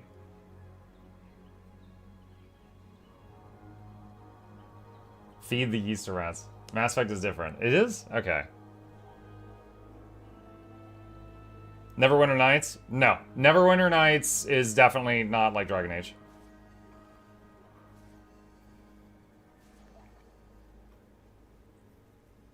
Now, I'll say, I played ME1. I didn't play the other Mass Effect games. I didn't love it that much. So I do not have first-hand experience with that. I have played all the Dragon Age games. But Dragon Age, the whole thing was like decisions very much mattered, and there was they coded in many branching paths. Like when you started the second game, it asked you what choices you made in the first game. Like there was a lot of decisions that heavily influenced the story you ended up getting. So it had a lot of replayability. I thought Mass Effect had similarities to that. The Star Wars The Old Republic, that MMO was made by the Mass Effect devs, I think. Didn't like Inquisition, felt way too much like I was playing an MMO without other people. Really? I mean that's fair if that's how you felt. Let's see. I wonder if anyone's doing this right now in EU. Dragon Age Origins is basically Baldur's Gate 2.5. It was a spiritual sequel of BG2, so Veilguard had no chance of getting me releasing or BG3. DAO had like tactical pausing gameplay. The story being good with branches gameplay when I said similar games. Gotcha. Yeah, tactical yeah, okay, so in terms of tactical pausing, yeah. So DA was basically real time with pause, right?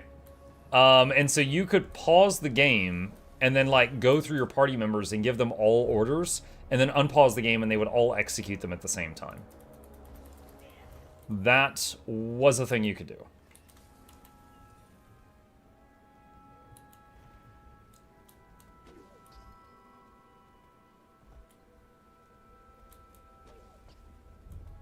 I started Inquisition like 4 years ago and stopped playing after an hour. One day I'll get back to it. Well, before Veilguard came out, we were all on this channel like really excited for it, and we did a playthrough of every Dragon Age game up until Veilguard to just have it all fresh in our head. So we did Origins, Dragon Age 2, and Inquisition all in the year before Veilguard. So we played them all pretty recently. They're all on Mukluk Plays.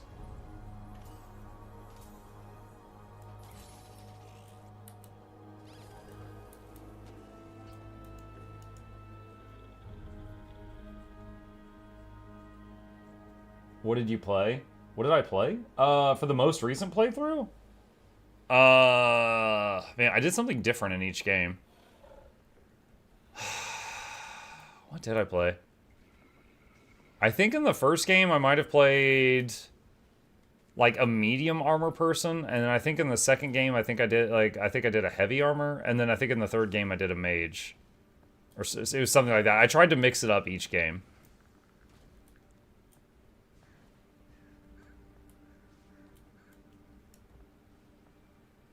DA Origins was peak. No game since has tried to give you that much control of your character's combat AI.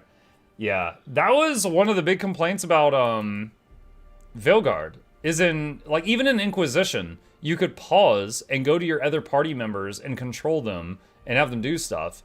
And then in in Veilguard, you couldn't.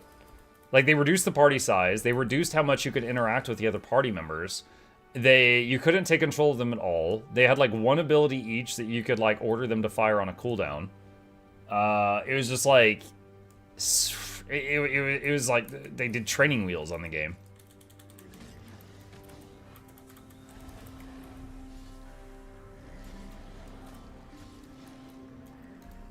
I didn't look into DA too much at all as a student. I got out of class early to play it all day. That it was DA2, not all like Origins. I was so gutted. I loved DA2. DA2 was the last game that had healing magic. They took it out of Inquisition. Because in Inquisition they wanted you to like, you know, have like limited potions and stuff.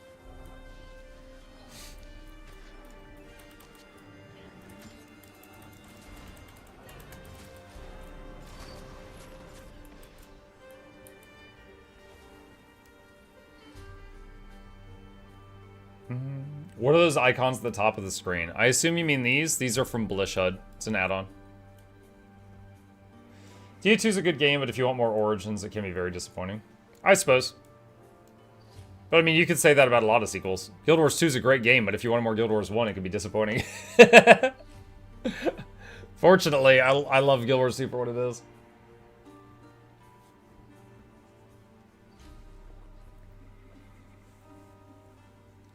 The armor mechanic has pre-healing kind of replaced healing in DAI. You're talking about Guard.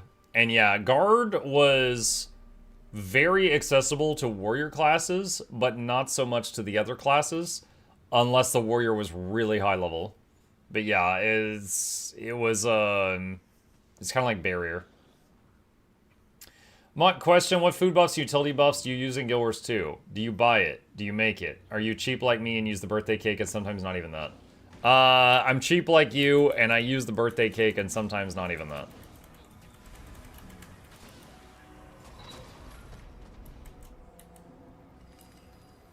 Can you configure Galeshot so that the map completion guide guides you only to what you haven't done?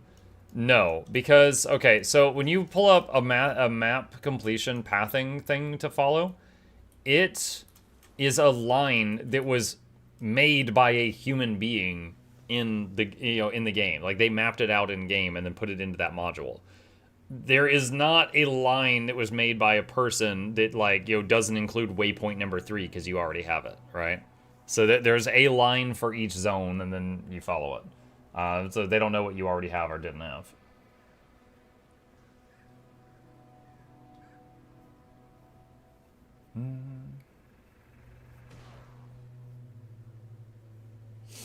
At Muck, I literally had the Elven Assassin guy set up to where he felt like duo PvP with a rogue in WoW. Every time I think back to that, I wish I could do the same in other games. Imagine how much smoother combat would be in BG3 almost 3 if you could just program years. your allies.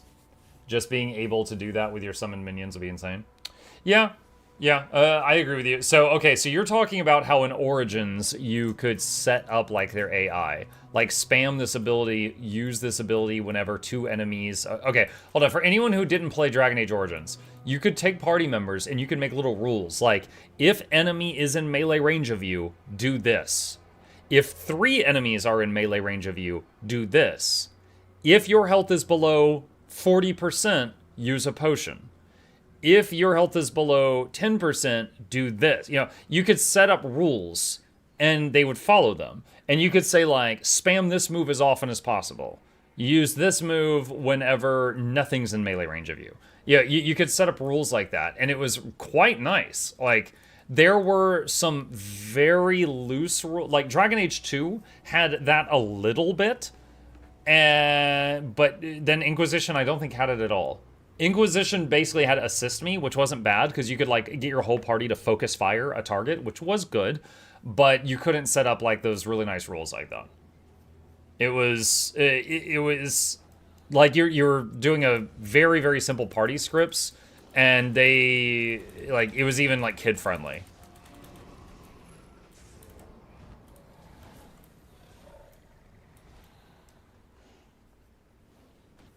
There was a mod for DAO that expanded the scripts. I never played Origins with mods, so...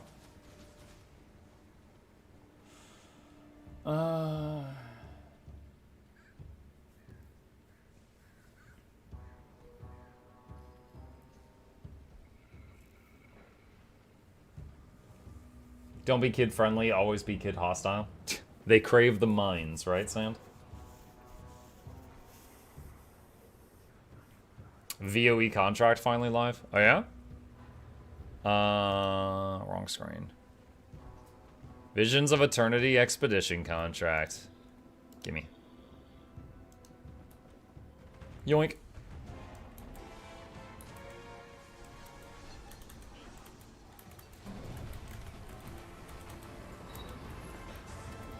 Did you romance anyone in your Dragon Age runs?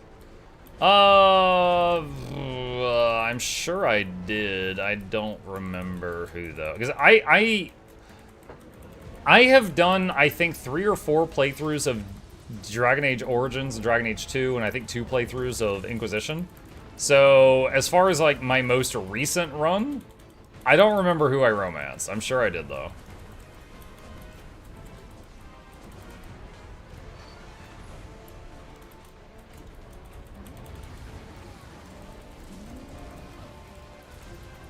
I will say, in Inquisition, I was sad you couldn't romance Liliana.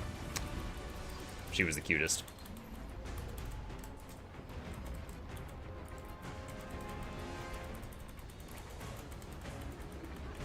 I think in Inquisition, though, okay, if you're a straight guy, I think your only options were, was it Cass or Josephine? Was that their names? The lady with the puffy yellow sleeves.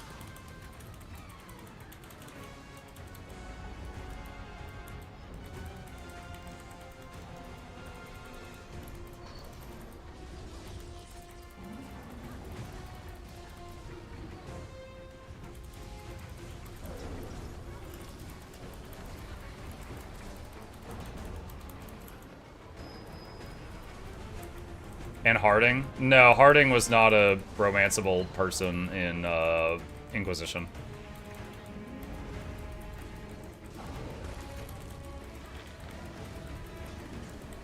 She was? She was not, I just played it.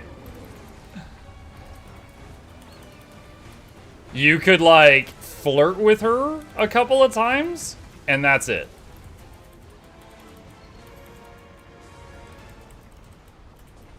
Someone back me up on this. Scout Harding in Inquisition. I'm saying you could not pursue a relationship with her.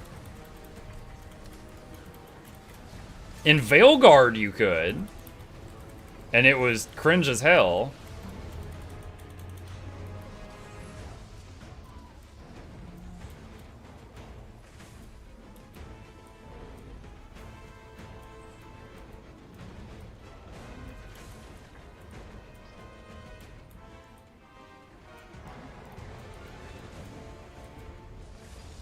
You got to a point where she told you she has to be in the field so it doesn't work out. Yeah.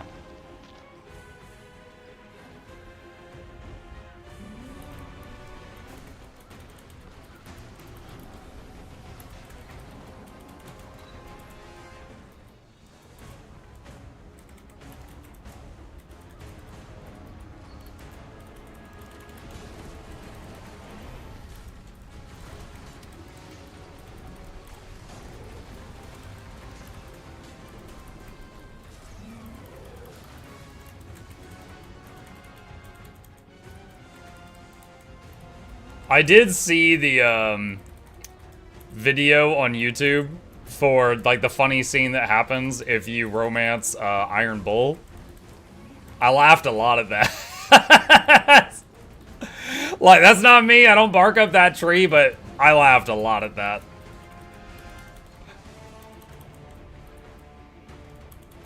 Like, he borderline gets you to sign a waiver. He's like, you would not survive. You're like, no, I'm serious. He's like, no, you're not. You don't know what you're asking.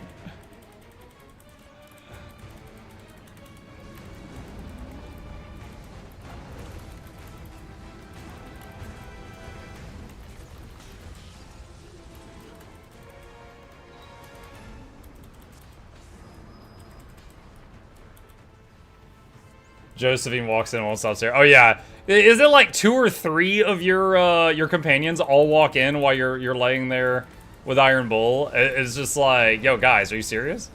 Like, it's just like one after another after another.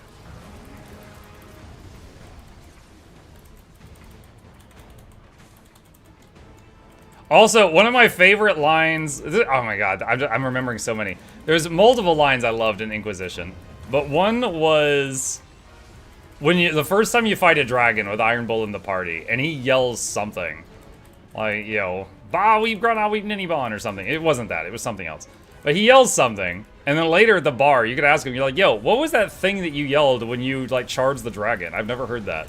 And he goes, oh, that was, like, Ben Hassari language. It doesn't translate well, but roughly what I said was, I will pleasure myself later while thinking back on this moment with great respect. And your character's like, you said that while rushing a dragon? And he's like, when else would you say it? He's just looking at you like you're stupid.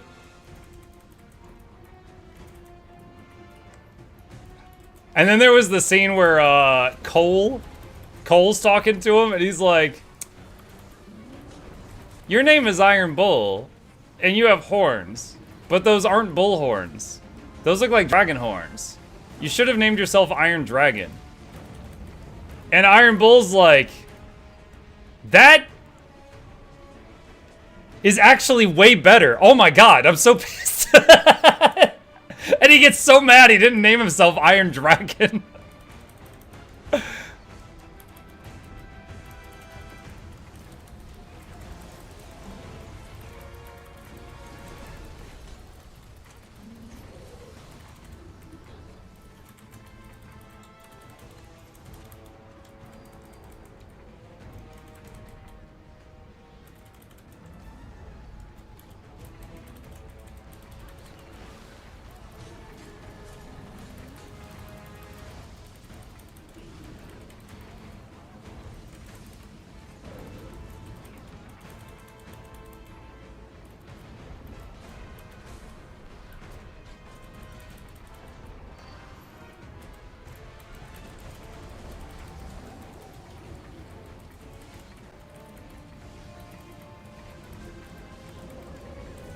How's Greer doing? He's about the same. We're doing good.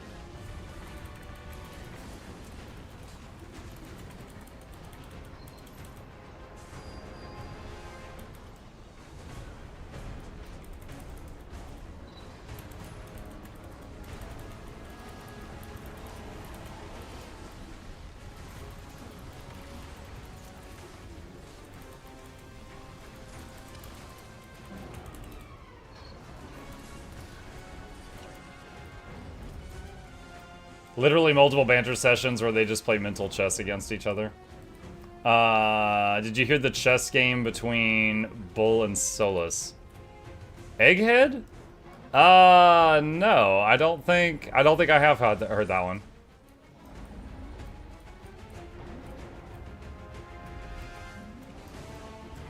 Best Origins romance is the Desire Demon. Dude, I remember when she showed up and I was streaming, I was like, oh god, am I gonna get in trouble? She was letting the things all hang out. I was like, oh no.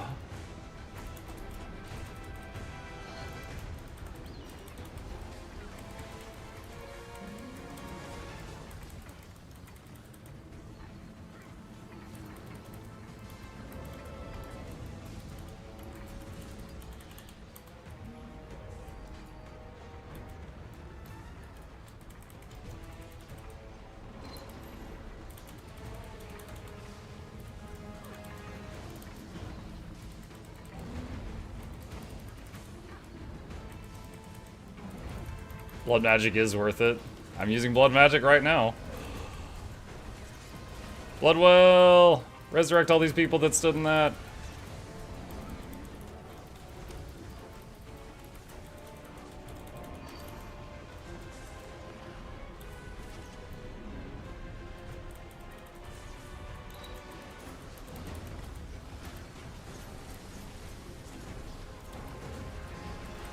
Wow! Bloodwell again.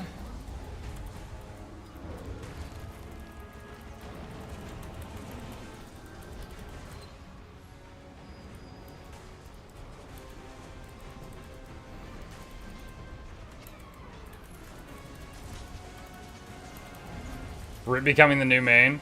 It's really fun for now. Like, I'm doing, well, okay, over the course of this fight with all its phases, I'm doing 12k DPS while playing a healer. Which is pretty silly. Like, it honestly feels like I punched in a cheat code.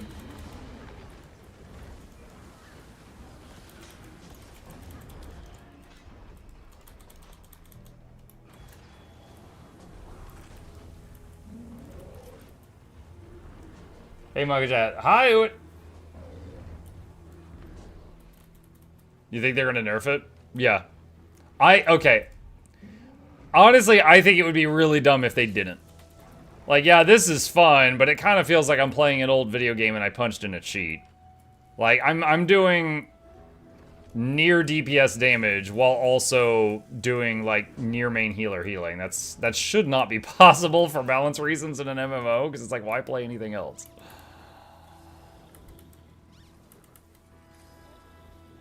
Now that I think about it, Guild Wars 2 might be the first time I've seen necromancy as a general positive profession. You see it in Elder Scrolls, and they are all spooky, scary skeletons that want to take over the world, but it's nice to see Necros in Guild Wars 2 be respected with characters like Jory. I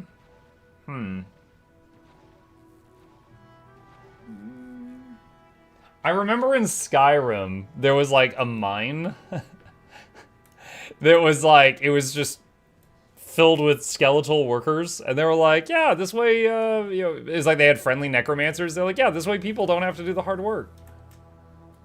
But yeah, people in Elder Scrolls would generally, like, as far as banter, they didn't want you, you know, having summoned creatures.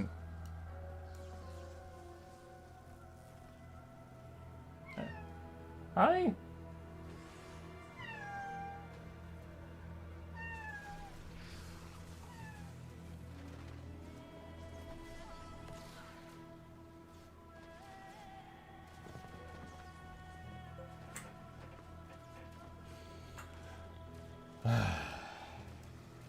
Let's see, Tempest, Firebrand, Spectre, Scourge, Luminary can all be a good hybrid of 1250k DPS while healing a lot in like Celestial gear.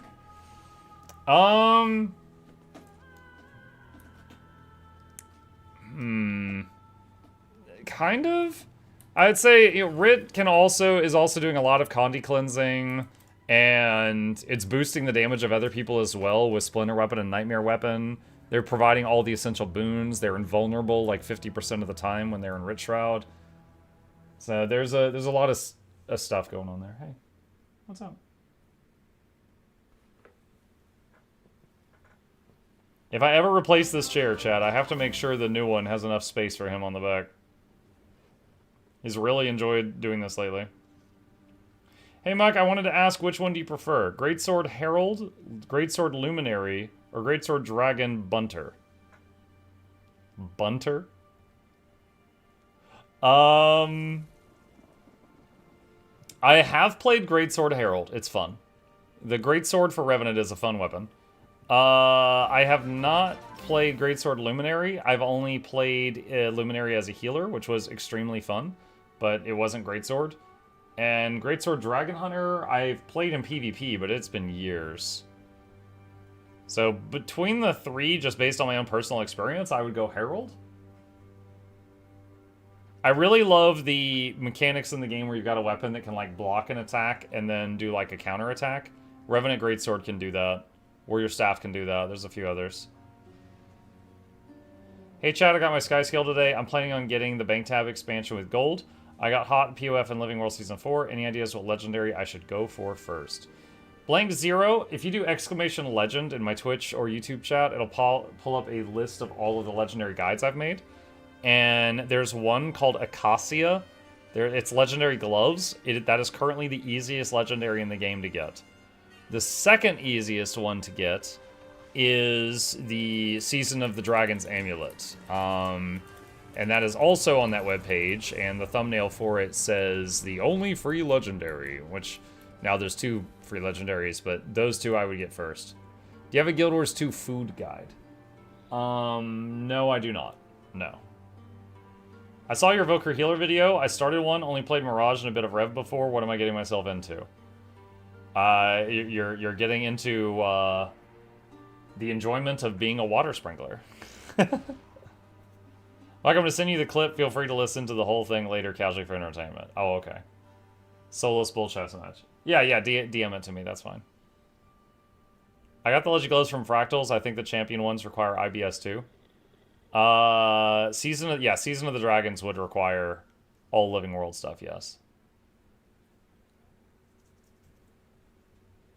Okay, hang on. Alright.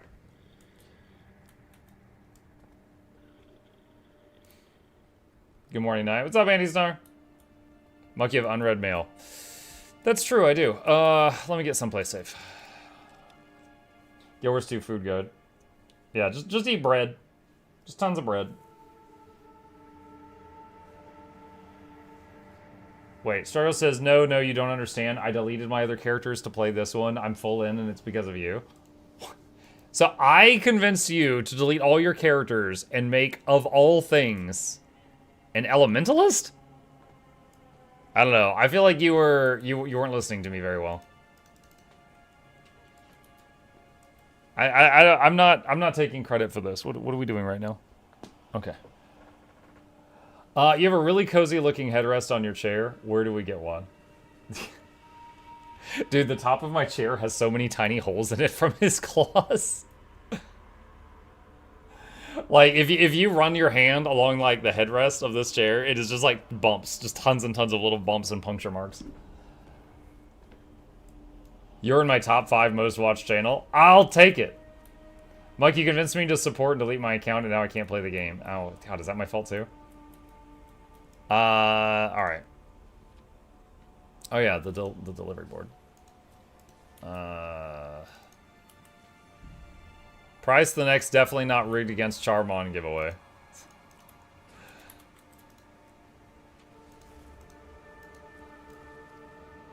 I don't want it. I don't know where it came from. You can keep it. Fetid mass. I'm not thanking them for that. I'm not thanking them for that either. Alright.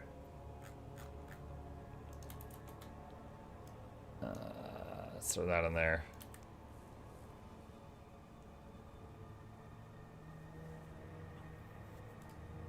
How much did they spend sending me 250 of these? 17 silver. Oh boy. And 3 wool scraps.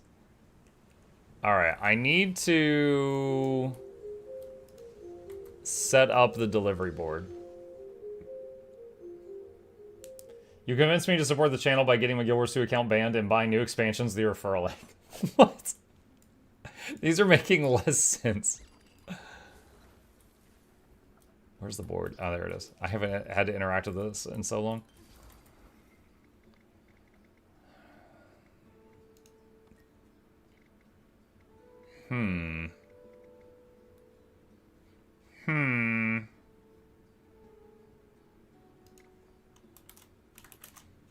Go to fast farming. See which one's better.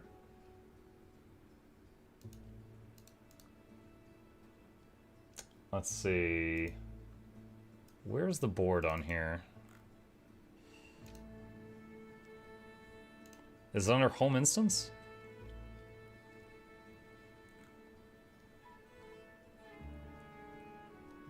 End of Dragon, Seitung, Anitas, Lowland Shore, Sanso Tiles, Silver Waste.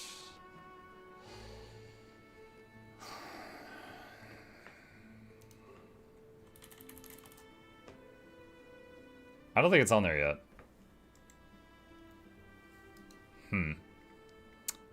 Alright. Shipwreck Strand. Okay. Here's a question about the board, Mr. Muck. If I'm still going through the story and I haven't started on Legendary Crafting, which XP supply drop should I be farming?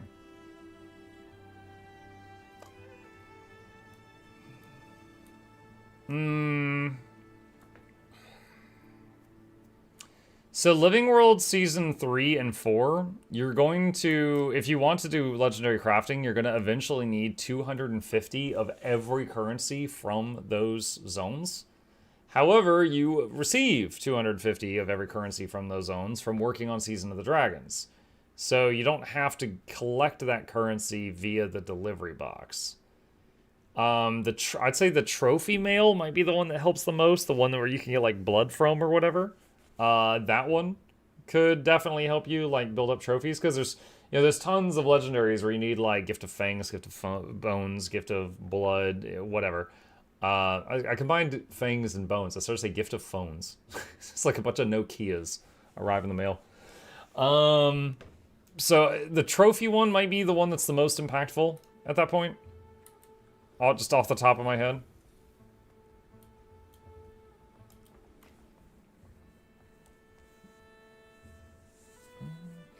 Mike, have you decided if you're going to continue with Trust Issues and Craft Locked? If I do, Laura, it will be a little bit, so the edited videos for Craft Locked take a while to make. We've currently made, like, there's going to be 10 of them, and there's currently 4.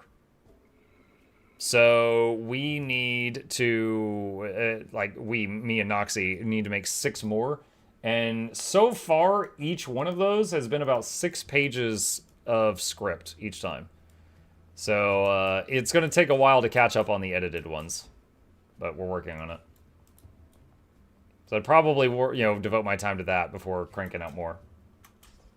Someone's asking about radial mount. Can you say your iconic catchphrase?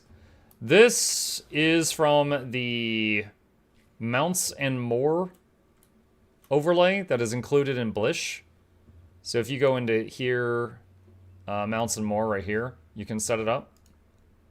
And you'll put whatever you want on here. You can also add other things. You can add fishing, Jadebot waypoint, sky scale, leap, music, toy, skiff, riff scan, chair, held item, tonic. The ones in white are the ones I've currently got set up right now. So I've got my mounts and my homestead door. Have you continued the I Try series for new DPS classes? The last one I made was I tried quickness Galeshot. I could maybe do another one tonight.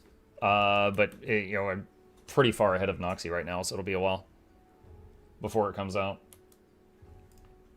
I'm gonna go cheat on this channel, watch a Destiny 2 stream. Oh my god. Sand, it's one thing to cheat on me, it's another to announce it. Come on now. Muck, there's a new event if you switch maps and read mail. Switching maps. Cheer for the snails. Sure. Put on the wizard hat. Sure. What was that 165k video? Was that craft locked? Oh, hell no. Y'all haven't liked it that much. 1 second.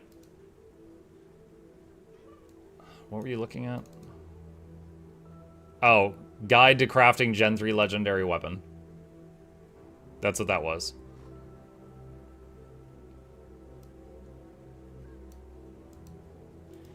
Can't wait to take a picture of the plushie I have in mind for Discord to see the photo ops others do. Alright, mail. As trade with Cantha reopens, a shared passion is sweeping Tyria, roller beetle racing. In addition to the Blackline Company's famed tracks across the continent, a brand new course has opened in South Sun Cove for daring racers to challenge. And there's more! In our limited time promotion, race participants will earn extra prize tokens for promo achievements and daily offerings. You can't afford to miss these thrills. Not bad, right? But just like the last time around the track, it would really motivate folks to see the commander out there enjoying the breeze. Let them know things are going to be okay. A real sign of peace, and of course a good promotion. Win-win. Talk to my assistant Sarab in South Sun Cove to check out the new course, and get your name on the sign-up list if you think you can beat my time. Hang on, let me swap characters to one that has South Sun mapped out.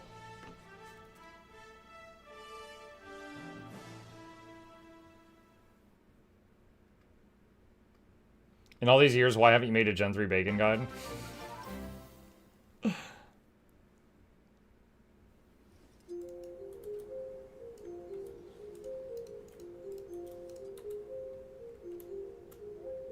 Am I lazy derp for choosing Rift Essence 3 times to complete my Obsidian? No. If you're putting the resources to use, it's fine.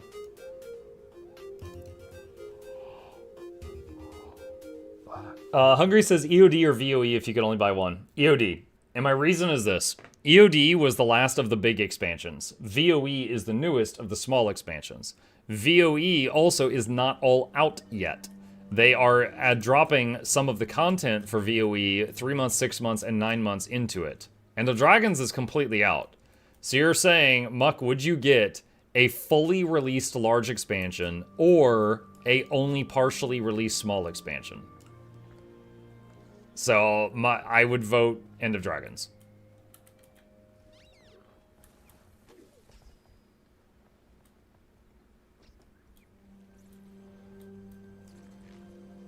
Alright, Sarab, roller beetle racing.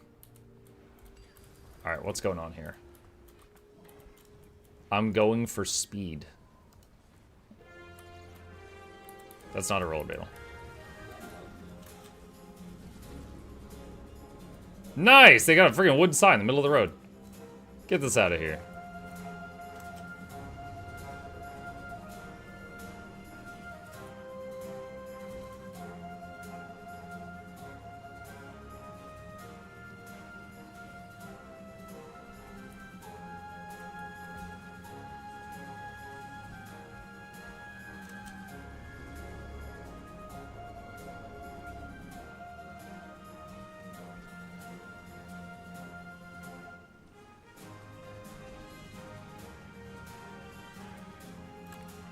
No!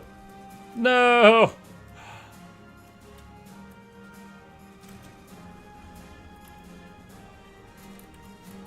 Oh, wait, I did hit it? Okay, I didn't think I got that one.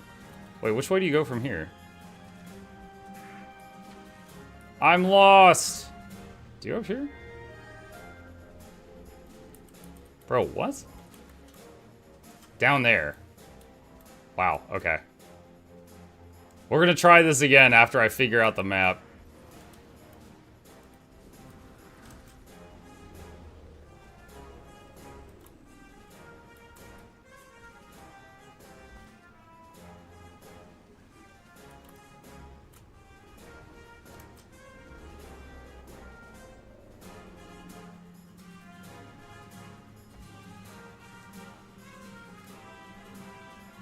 Muck, you're missing Tokyo Drift music? Ah, it's just the in-game stuff. Oh god, that turn.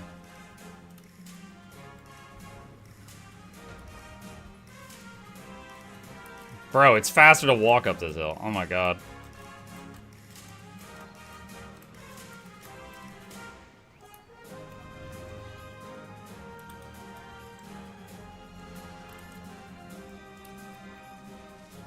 I can't even mount because I'm in combat. Warclaw! There we go. What do we get? Probably gold, right? Yeah! Alright, let's try it again.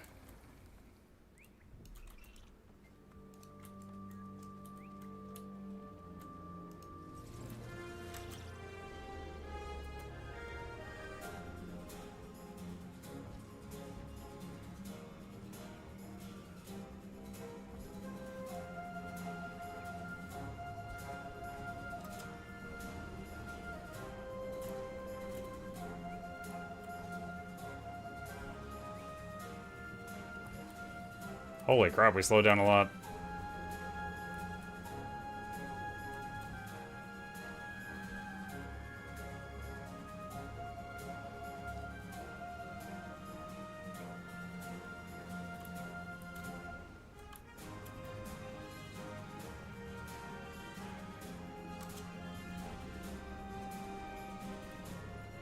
Dude, what? How is that a ramp? It's like charging into a cup.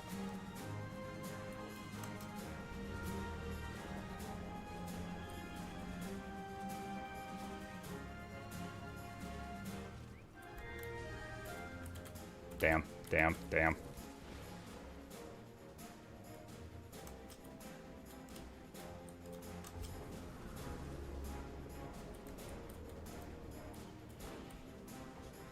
Did you not do this race during the last racing event? No, I don't really like the racing much in this game. I don't do this much.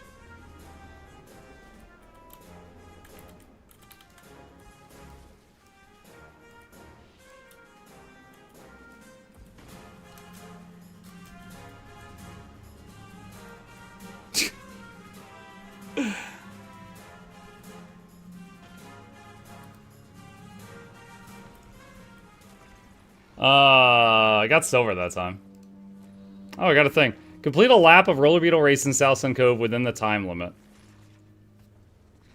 I guess that's silver or better. Pro Racer? No, not at all.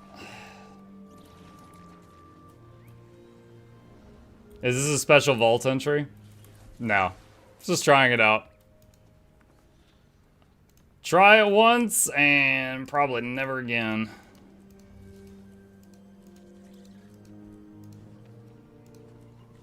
Alright, hang on. Let's open... What is this up? Black Lion. Open that. And Black Lion. And deposit those. Okay.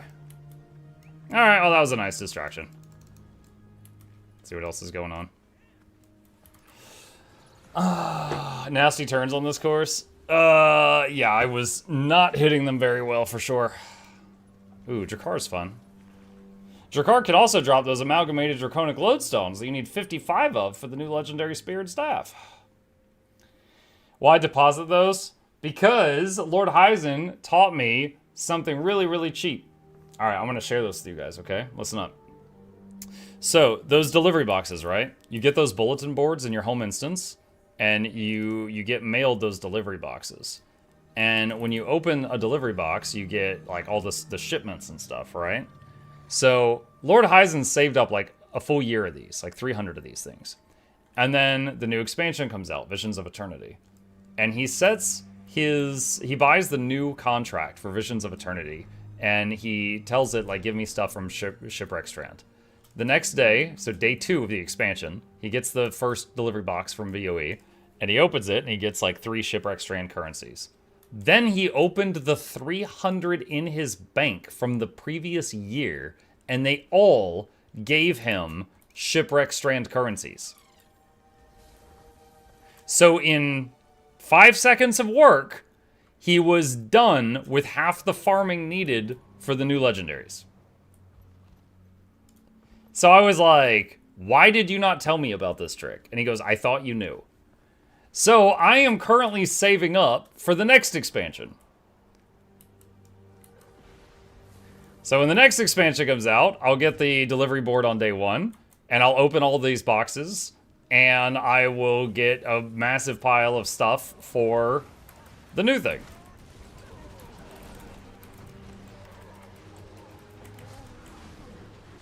Forgot I'm on my ranger for a second. I started hitting Ritualist buttons.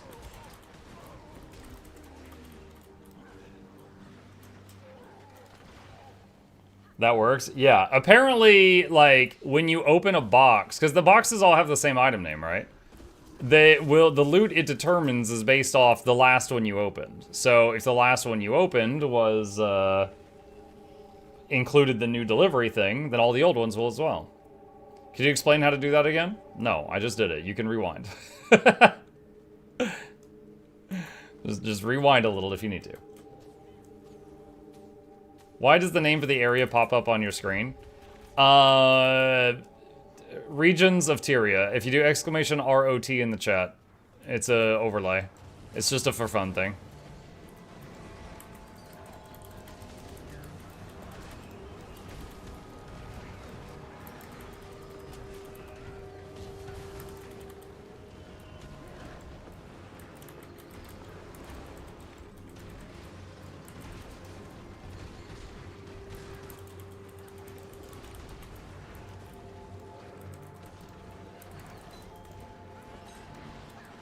What's your favorite TV show? I have not had a TV since we moved into the house I currently live in. My favorite show? I mean, I basically watch YouTube or anime these days. I haven't even had a Netflix subscription for a while. You know what? I'm gonna weeb out for a second. I don't know if I'm saying this right. There's an anime I'm watching called GW2uesday.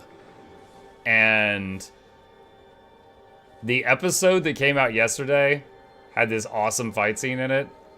And dude, I was grinning like an idiot through the whole thing. It was so good.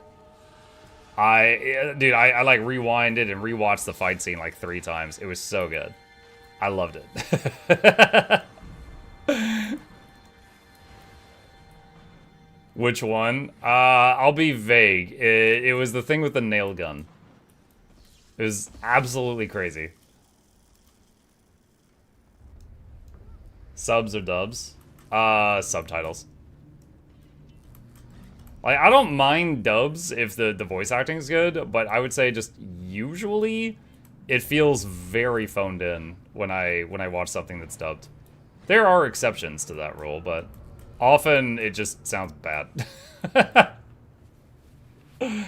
What was the name again? GW2uesday. I'll type it. I don't know if I'm saying it right because, you know, it's a Japanese word, but that was it. So I would say of what I'm watching right now, that's my favorite thing. Watch JoJo its peak. Okay. There was a time I watched all of the JoJos up until a guy hit the time stopped JoJo in the head, and a CD-ROM popped out of his head, and he took the CD, so now he's like brain dead, and his daughter's like, no! And that was the last thing I saw. And I think a whole season or two has come out since then, but that was the last one I saw. It was a guy with CD-ROM powers.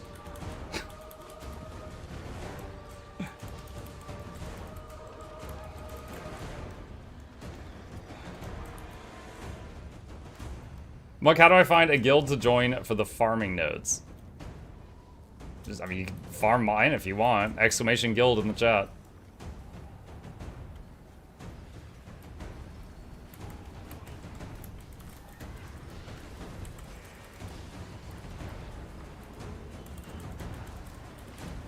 We've got 4 guilds. Each one can hold 500 people, so we can help 2,000 people mooch at any given time.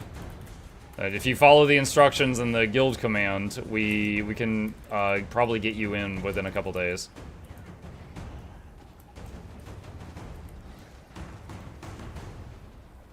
I think Star Trek was right about TV after the 21st century.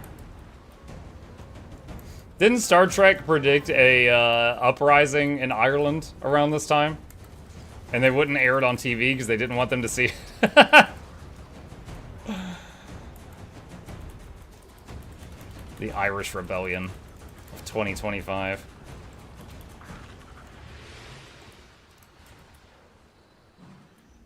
Watch Freerun?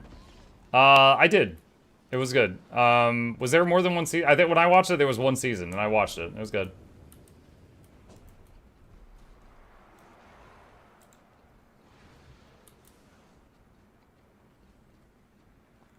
Watch Tanya. Tanya the Evil. Seen it. Very good.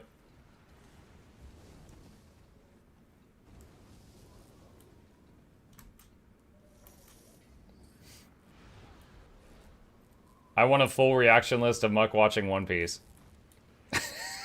That is, how many episodes is that up to now? It's over 1,000, right? I will say this. I started watching One Piece when it was on Toonami. Okay? So that was like 80 years ago, right? It was very good, and then I started watching subs after exhausting Toonami. And I got up to the point where they beat Doflamingo. And at the time, I was caught up. And it, of course, has continued on since then. I've seen some, like, cool clips and stuff like that. And I know about, like, just because of, like, context on, like, you know, YouTube videos and stuff, I know about, like, Joy Boy, and they've got a, like, the what's his name? The Karate Merman joined their crew, and like a bunny rabbit or something. Like, I know they got some more crewmates since I last watched. But yeah, the last ones I saw was the Doflamingo arc.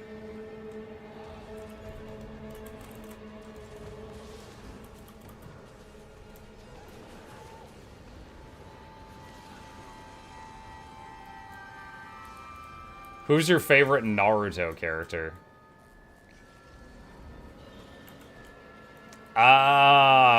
Random? You know, mechanically, like in terms of like abilities, you guys know how in games I often like pet classes, right? You know the guys from the Sand Village that would use the murder puppets. I liked their fighting style. It was absolutely ridiculous to watch. Kankuro? Well, Kankuro was one of them. There was like, they had like a whole division. But Sasori was another. Yeah, the puppet users basically. They were cool to watch.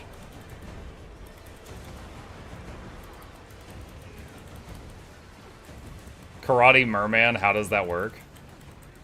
Dude, it's a One Piece, man. Dude, they'll like pull out their hand, and you'll see like water, like beads of water going down their hand, and then they'll go like this and shoot the water, and it's like bullets, and it's just like, yeah, okay, that's not the strangest thing I've seen in this show today. Jinbei, there you go, Jinbei. Jinbei's the one that joined the crew. To be fair, there's a lot of mermen that do that weird fighting style, but yes, Jinbei was the one that joined the crew. That happened after I last watched.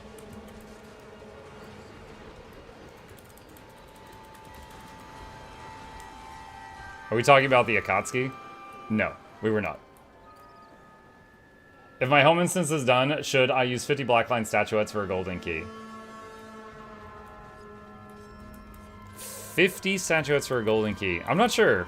Is there anything else on the statuette merchant you need? Like, that's a lot of weapon skins and stuff.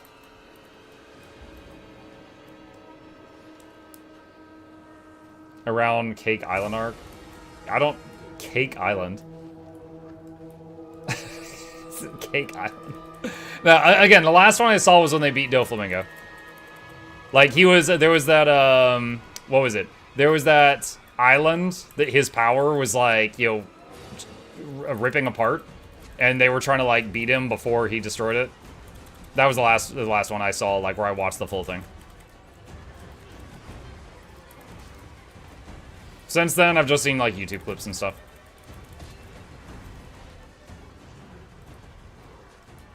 Yeah, like, it's become very mainstream now. Like, anytime something cool happens in One Piece, I see it all over my timeline. So, it's like, I kind of know about it. Like, I know in a recent episode, is it Bonnie, like, copied his power or something? And so, like, Luffy got stupidly OP, and then she just copied it, so now there's two of that.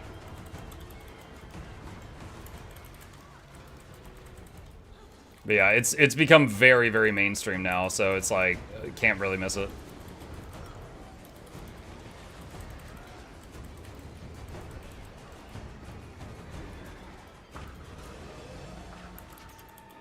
I know there was one arc that I haven't seen that I was really, like, not feeling the itch to because everybody looked really stupid. I think it was Wano? Like, everybody was dressed like samurai or something, and they had, like, little hair buns on top. And I was like, wow, Zoro, Sanji, like, everyone looked stupid. And I was, like, not really eager to watch it, because, like, all the characters I liked looked stupid as hell.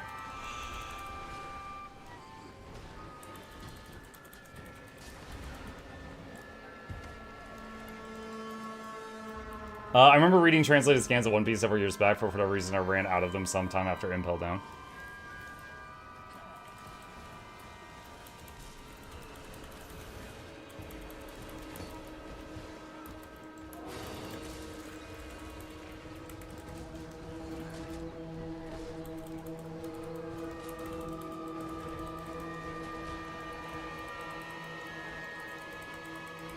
Do they need help in there? No, the Tyrant's dying.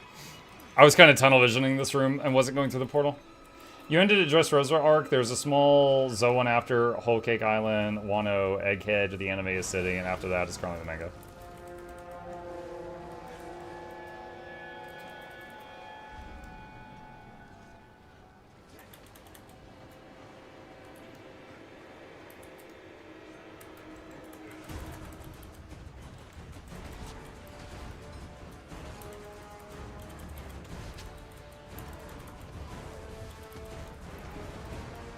Are you watching any others right now? Any other shows right now? I'm watching a handful. I would say Gachi Akuta is the main one that I'm like, you know, looking forward to each new episode. It's been like really good so far. Another one that's been pretty good. Ah, shoot, I would have to check my bookmarks. Okay, I'm gonna describe it. Maybe one of you remember the name.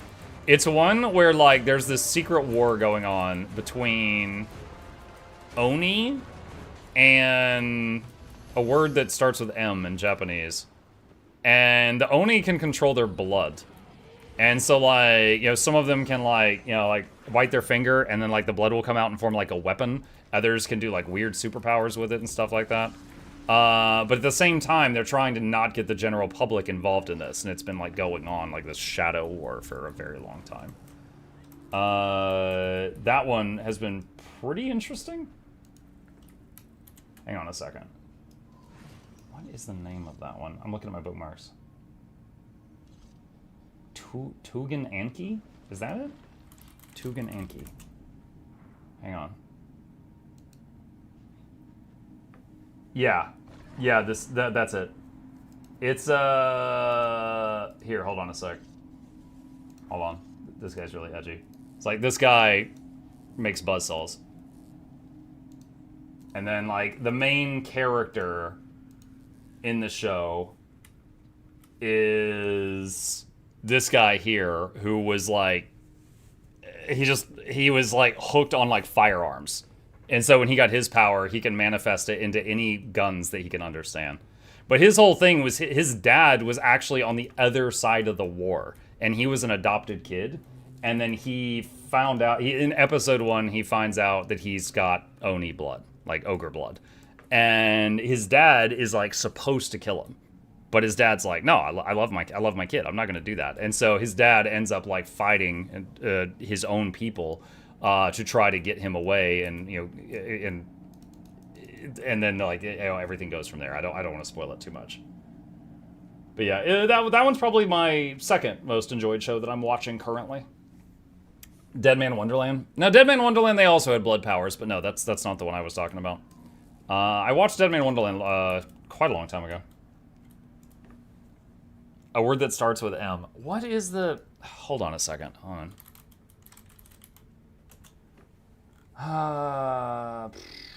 What was it? I'm going to find the word now.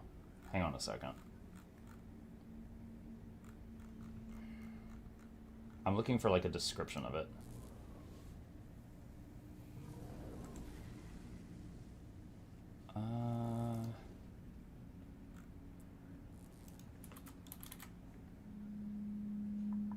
Momotaro. The war is between the Oni, which are people with ogre blood, and the Momotaro. And the Momotaro have their own weird powers, but their whole thing is they think the Oni are kind of like how Frieren thinks demons are. Like, they are not people. If they're showing like compassion, it's fake, you know. But the problem is that the main character is Oni, so you know that they can feel compassion, and it's just gotten to the point where the Momotaro are just like super racist, and it's just become like this war that's gone on so long that the both sides just hate each other for how Frieren thinks demons are. How you understood what I meant, Mr. Madman. Come on. You should try May I Ask for One Final Thing. Why did you include a laugh emote? Is this going to be some, like, girly girl anime or something? May I Ask for One Final Thing anime. Okay, what immediately comes up is a woman in a red dress just mucking decking a guy. And she's got, like... She's got like boxer gloves on. All right, honestly, this immediately like makes me giggle. I don't know what this is. I haven't seen that one. Have you seen Death Parade? I don't think so. He's not a guy. He's a human-shaped meat punching bag. Have you seen Solo Leveling? No, but I've read the whole thing. I need to. I've been, a lot of people have been saying it's really, really good. But I've read the whole thing, so I know the whole story. I know how it ends, and it was great. I haven't watched it though. Could do the Claw. Do you have any tips for new players starting out as Rangers? All expansions unlocked, not yet playing it though. In open world, I would recommend playing either Untamed or Galeshot, because you can play a build that gives yourself quickness 100% of the time, and the game just feels really, really good to play with quickness. Definitely recommend that. But as far as like how you play, everywhere else, depends on what you like. Like if you want to heal people, you could be a druid. If you just want to do damage, you could play Untamed Galeshot or Soul Beast or even DPS druid. It just depends what you're into.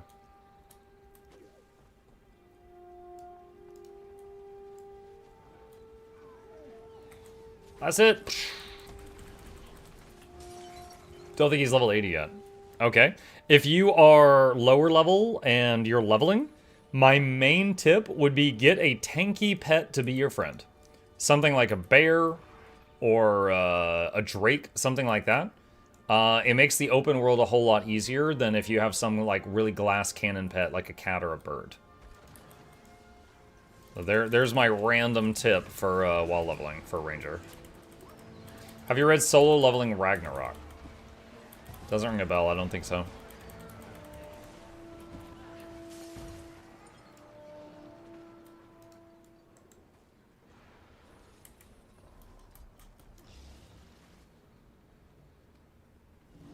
Any tips on the smoothest weapons to try out? For Ranger? The smoothest weapons.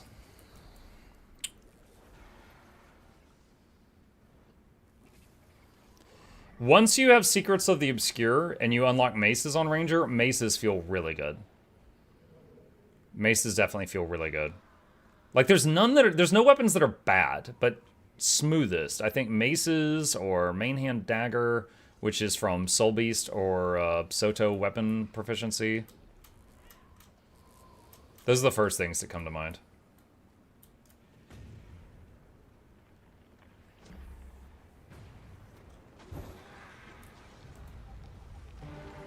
Oh, I should have gotten, crap. I should have gotten on my turtle. I did not.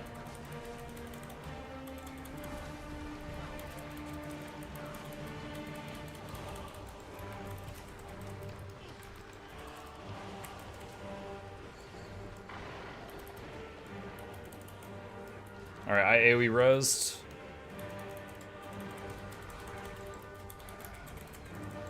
Whew.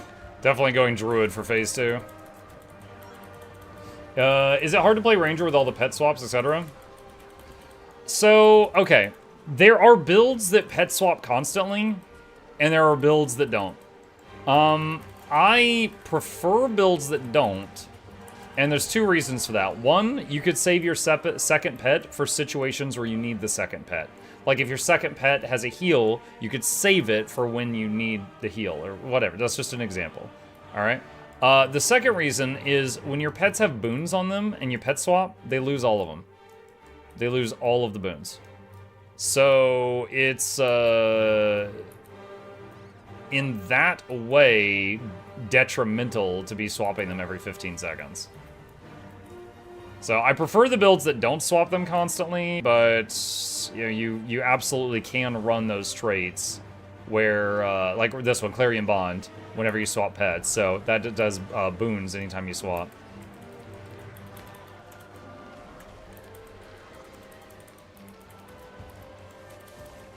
All right, so here we're going full healing.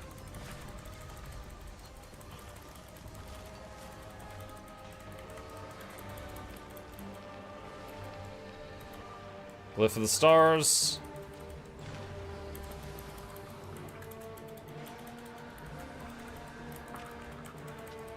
Green numbers.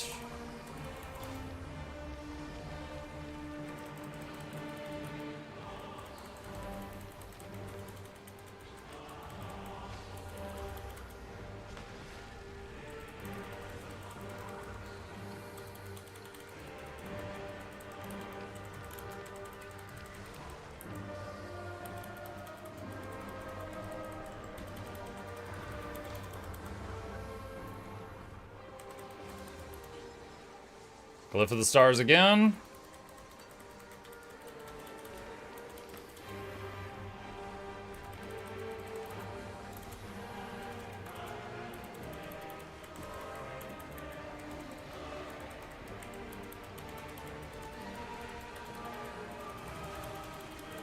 Just want to drop by and say hi. Thanks for your videos. Your builds are always entertaining. Hello, Invixer. Thank you for the kind words. I'm glad you enjoy my stuff. I appreciate that.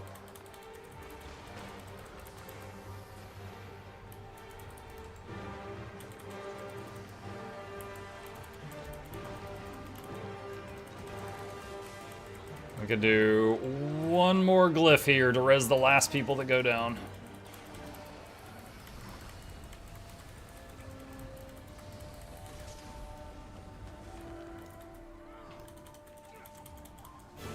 But we were at 14.7k healing per second there at the very end. It's crazy.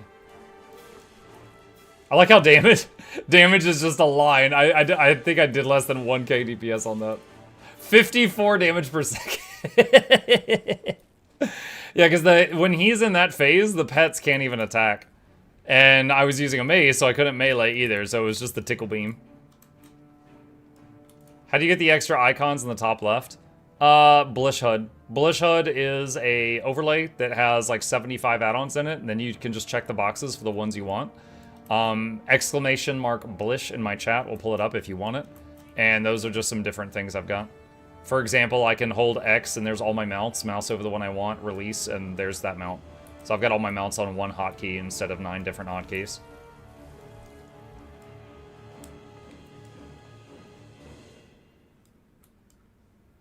Back in my day, if someone was asked, what was that anime, your obligated response, Boku no Pico.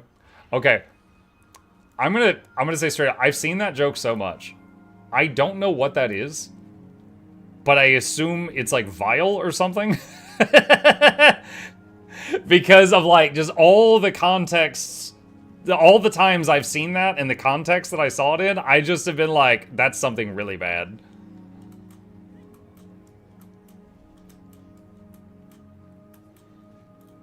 What's the most vile anime you've ever seen? Vile? The first one that comes to mind is Elfen Lied. Like, that one was like... there was a lot of blood. There was a lot of blood. Like, it's like, I'm just gonna say the antagonist of the show, when it hurt someone, it was just like, they got cut with like 14 different invisible knives, and then they would just fall apart. And they were very good at drawing bisections. It was crazy. Yeah, How to Traumatize Children. Recommend them that as their first anime.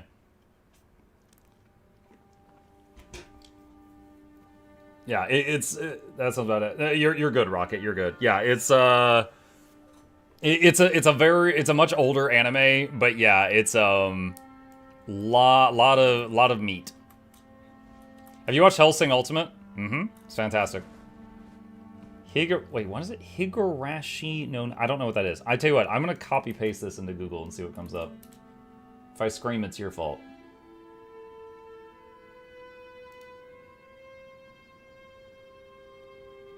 Wait, I recognize these characters. Okay, hold on a sec.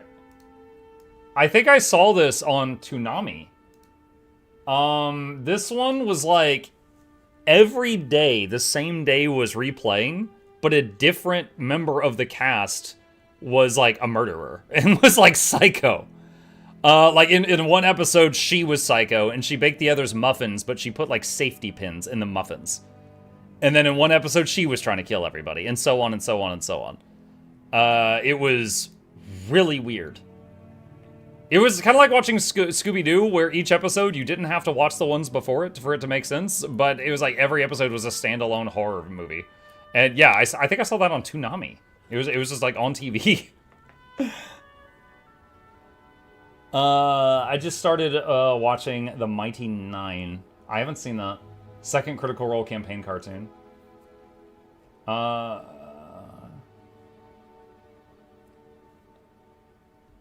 to get a vision crystal. Vision crystal? You can craft it. Like, one, if you're salvaging ascended gear, you sometimes just get them. Like, you can just get them from luck. You can also get them from reward boxes, and there is also a recipe to craft it if you need to. It might also... Is it on the Wizard's Vault, chat? I think it might be on the Wizard's Vault, too. Yeah, there's some on the Wizard's Vault. You can get it there, too, if you want.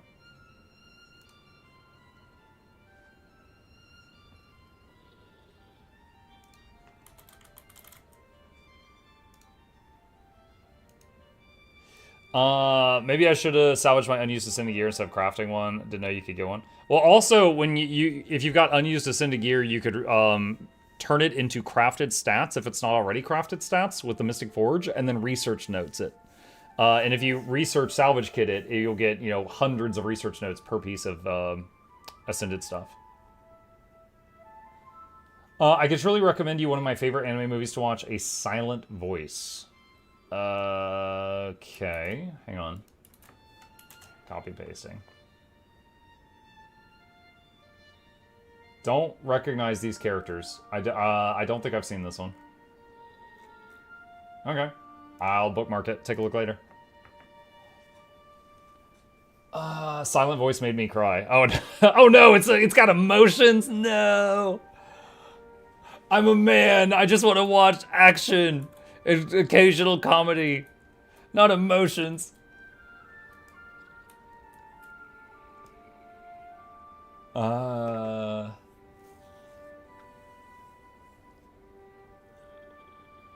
Cry like a man. Cry like a man. Just loud sobbing.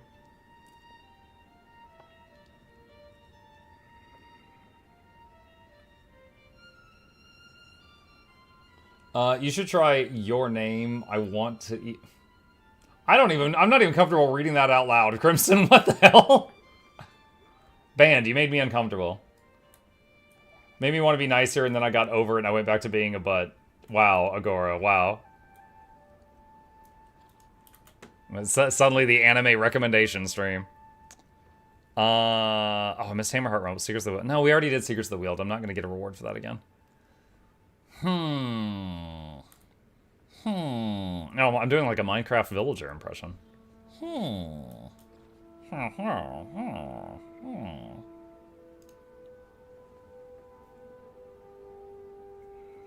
I would like to suggest Yobi Five-Tailed Fox. I'm going to be honest with you, I misread that at first and did a double take because I thought you said Toby the Fox. I was like, what? That's just a guy. And then I was like, oh, Yobi. Okay, I don't know what Yobi is.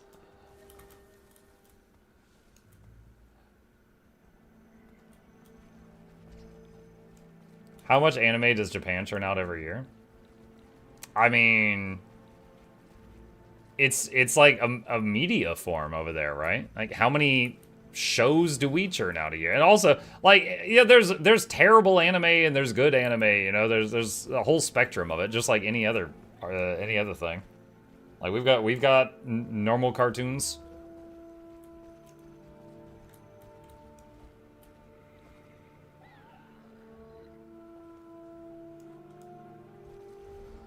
Yo, I'll tell you guys something that I've seen a lot on my Twitter feed is apparently how bad One Punch Man Season 3 has been. I haven't seen it myself, but apparently, like, it's just like a dumpster fire. Like, whoever did Season 1, you know, is just like, you know, it was, you know, pure cinema. And then Season 3 is sometimes like 24 seconds of the same frame. And it's just like, no, nothing even changing.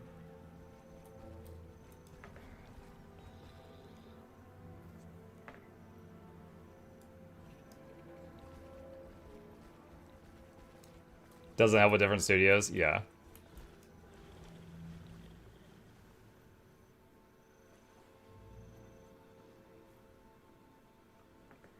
I haven't really watched anime in 10 years. How long would it take to watch every anime? Not possible. I mean, just think about it. You're saying how long would it take you to watch... Okay, that would be like saying how long would it take me to play every game on Steam? It's not possible because there are thousands of people making games and adding them to Steam constantly. So it is not possible for one human being to play them all. Even if you were somehow doing it on like times 10 speed. It's just not possible. There's more than 2 people making anime, so you can't catch up.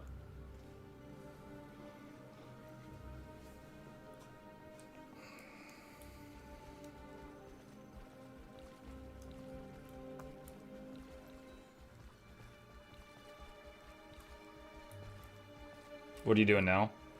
I was just coming over here to do the Shadow Behemoth. Just enjoying some open world stuff because I can talk with you guys easily at the same time. Get your muck alts to play all the games. My muck alts to play all the games. Call all the mucks over. That actually reminds me of, there was a really cool fan art that someone sent me once. Hold on, let me see if I can find it.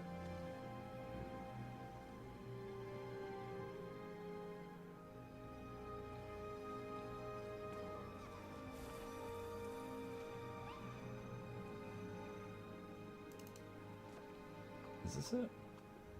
This is it. Okay, this is a fan art I got once, chat. So this is supposed to be the main Mukluk, like editing a video or something, and all the different Mukluks for the different classes are just swarming around him like annoying minions.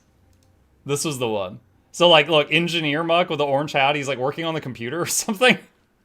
I think that's Necromuck is in the trash can. Mesmer Muck has fallen off the desk. Guardian Muck is trying to give me a Coke. I think that's Revenant Muck is on the back of the chair for some reason. Who's Red Hat? No, wait, I think Red might be Revenant. I don't remember who Purple was. Yellow, Warrior's not here. There's one in my collar, too. Anyway, you made me think of that. Have you watched Dungeon Meshi? Reddit? Haven't watched it. I know the story, but I haven't seen it.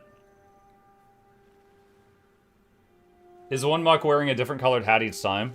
Let me show you my character select screen.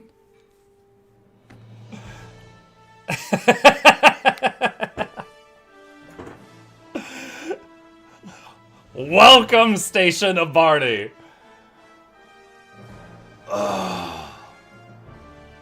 Muck has a type. I like the hat.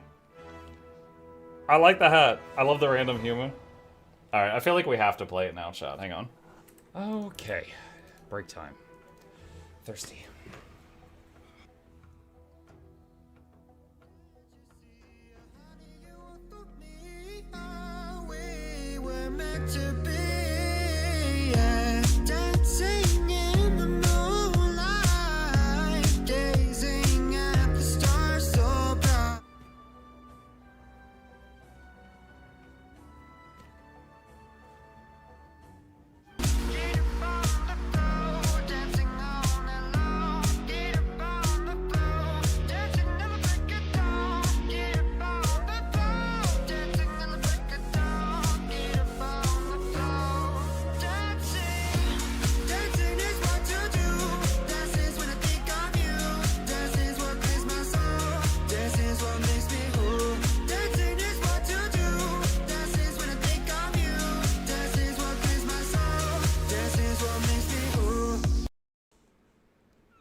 And now you've seen their music video.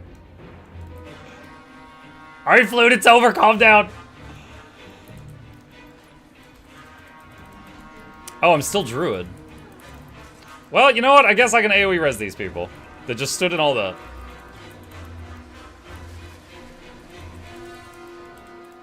Oh my god, these double-digit healing numbers.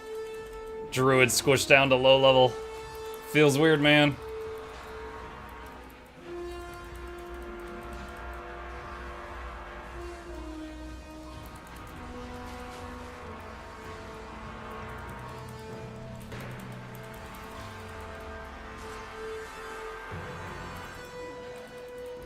Why the human?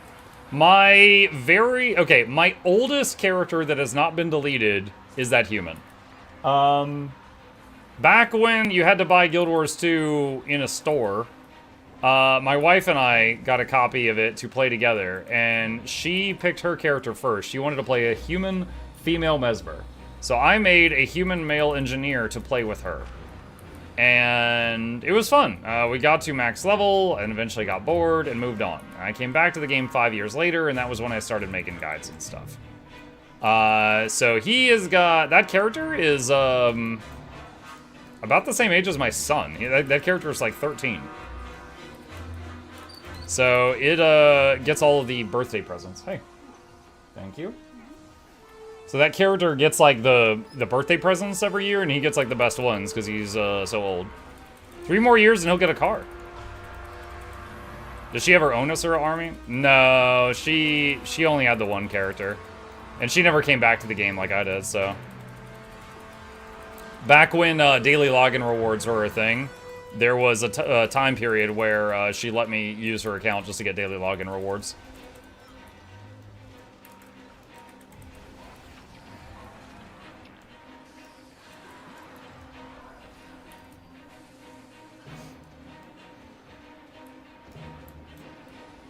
Every time someone asks about the Muck alts, just play the music video. I often do.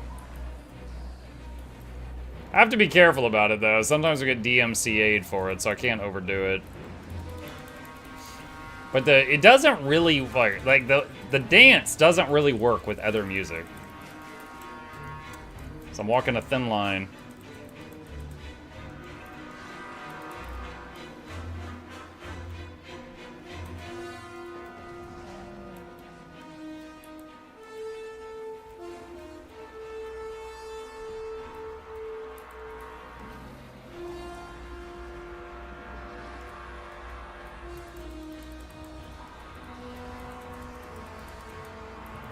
My Asura tried the hat and was immediately taken with it. Previously, he had displayed his bald head with pride.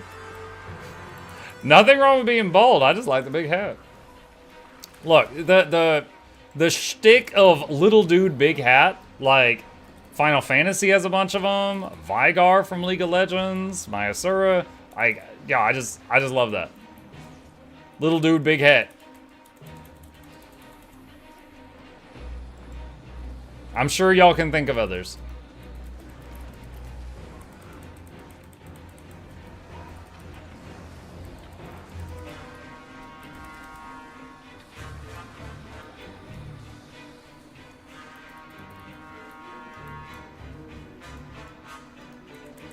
Napoleon? Okay, big wizard hat. Friggin' Napoleon.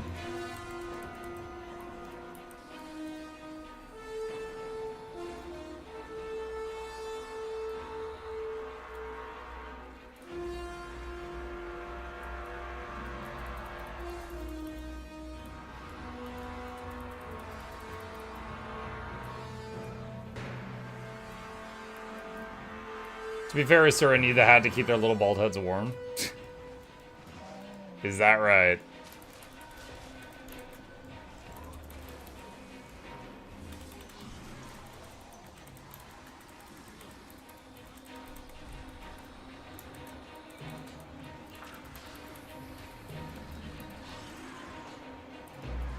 Did a preemptive glyph of the stars there, because I could tell a lot of people there were standing in bad stuff. Immediately got 3 revives.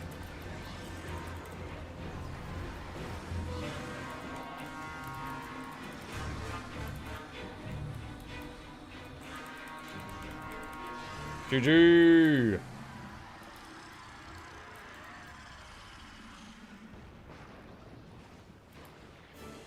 Splat. Alright, what did my wife bring me? A hot dog. I have a hot dog.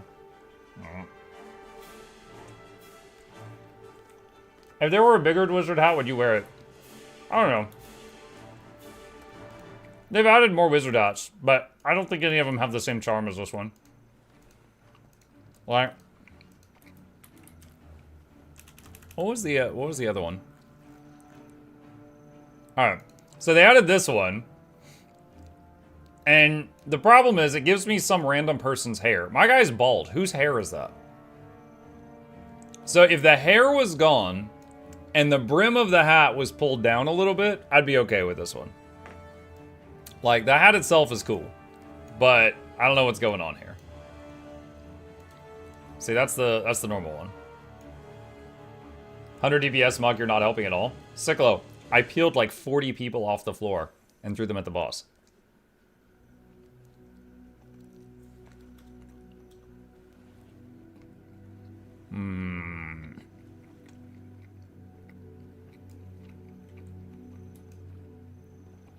Also, I was giving everybody all the boons. If I buy the discounted Copper Fed and the Elite Jumpstart package, will I end up with 2 Copper Feds? Hang on.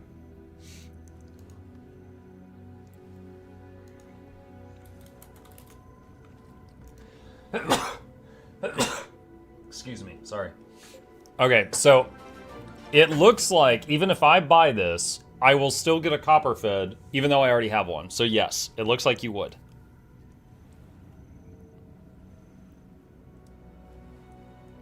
My DPS is allied bodies per second.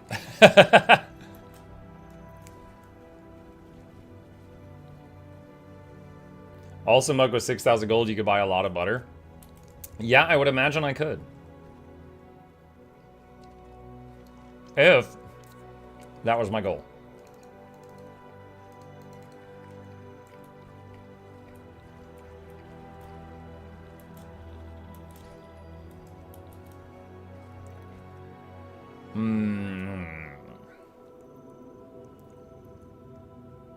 Let's see, what's coming up? Tida. Lots of people are probably doing Tida because she's part of the Legendary Rebreather.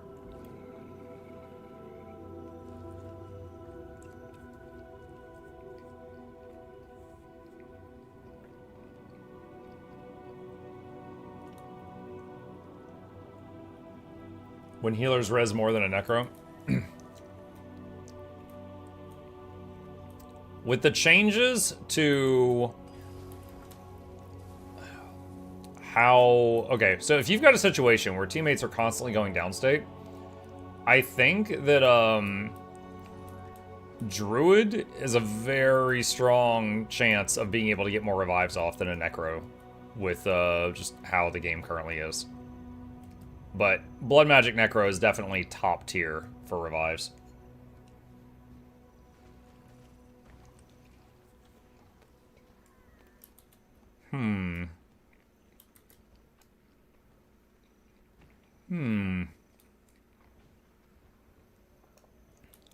If teammates are constantly going downstate, you need new teammates. Well,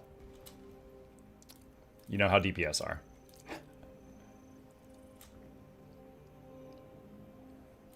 I found a stick of butter Christmas ornament when I was at the bookstore. I thought about sending it to your P.O. box. Oh, God. You know what? I would have put it on the tree and sent you a picture.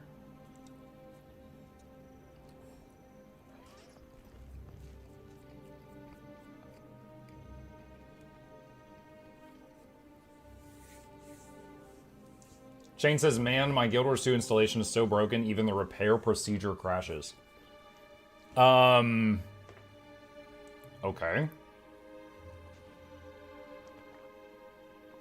You need to just rip out the whole thing and reinstall it from scratch?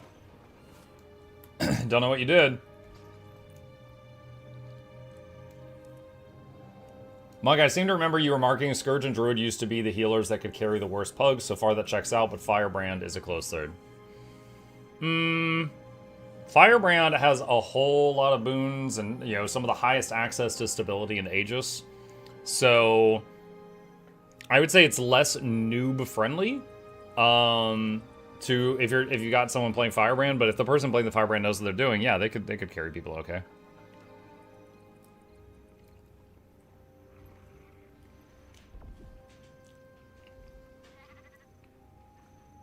I started to play some Evoker and open world absolutely wrecks me.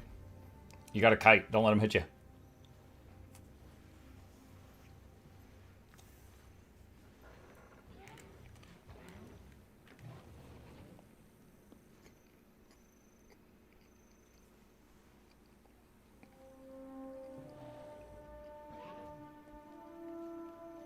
I'm really loving the unkillable Ritualist. I'm able to res a lot of people while keeping boons going. I got a feeling it's going to get nerfed though, but oh my gosh, I feel useful. Yeah. Yeah, with Necro, you've got the Last Rites aura, so people don't bleed out around you. You've got Signet of Undeath if you choose to bring it, which is similar to like Signet of Mercy from Guardian. And then you've got the, if you take it, the Traded Bloodwell and Lesser Bloodwell, which do some revive pulses around them. Ranger, if you're playing like Druid, Ranger has Glyph of the Stars every 48 seconds, which will res a whole pile of people, like 5 or even 10 people, depending on how low they are. Search and Rescue, 48-second cooldown, pulls someone out of a bad and then reses them. And then Allies Aid on a 48-second cooldown, which is you start resing someone and your pet joins in and helps res, so you res like twice as fast. Or you could even like stop resing and the pet will finish the res.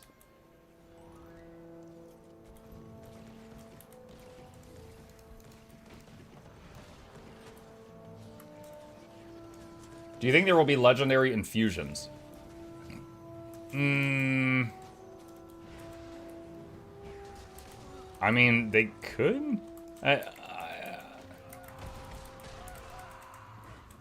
I don't know. I mean, they could certainly. They could make legendary anything if they want to. That would be such a small thing, though.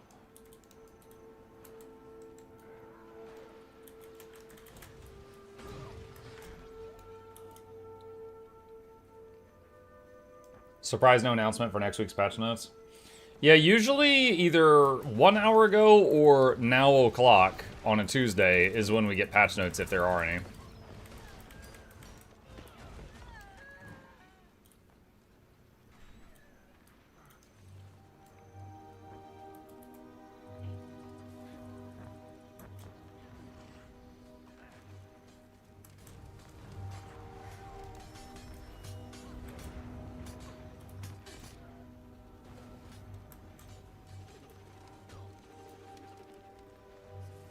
Hey Mug, I currently have less fun with my main, but I have the most progression with him. Armor, story, map percentage. Is there something I can only progress with him, not shared? So, map percentage is per character. Story, you can finish one step of a story and then, like, do the... Like, okay, let's say you finish Heart of Thorns on one of your characters. You could play Path of Fire on a different character. You don't have to do all of it on one tune. To give you an example, my most played character is my Ranger, and I did End of Dragons as an engineer just because I wanted to try out Mechanist when it came out. So, you do not have to do the whole story on one character. You can bounce around for that. But yeah, the map is character specific. There's not much you can do about that. You can get, like, tomes of teleportation and stuff on your main character, which might make it faster for your secondary characters to do the same map comp. Things like tomes of teleportation, world boss portal device, stuff like that. Those can speed things up.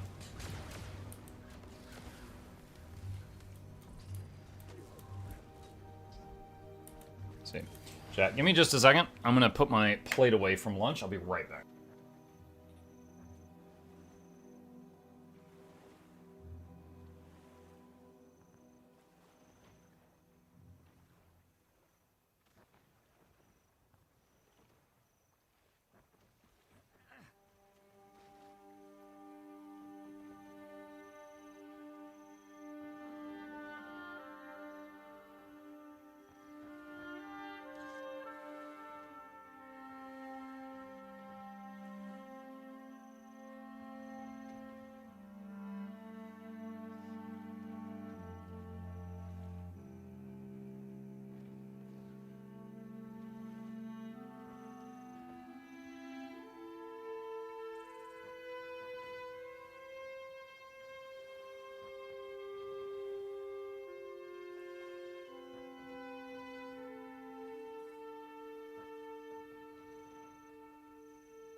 Okay, back. I keep forgetting about those EOD legendaries. I might have to look into those. Ipos definitely took a chunk of my materials, though. Bouncing around character with the story can make dialogue funny at times. Yeah. Speaking of Ipos, if you make the legendary backpack, Orax, there is a... It's just a couple of sentences, but there's a cool little thing where you talk to the demon in the backpack about Ipos, if you have Ipos as well. There's a little Easter egg type thing.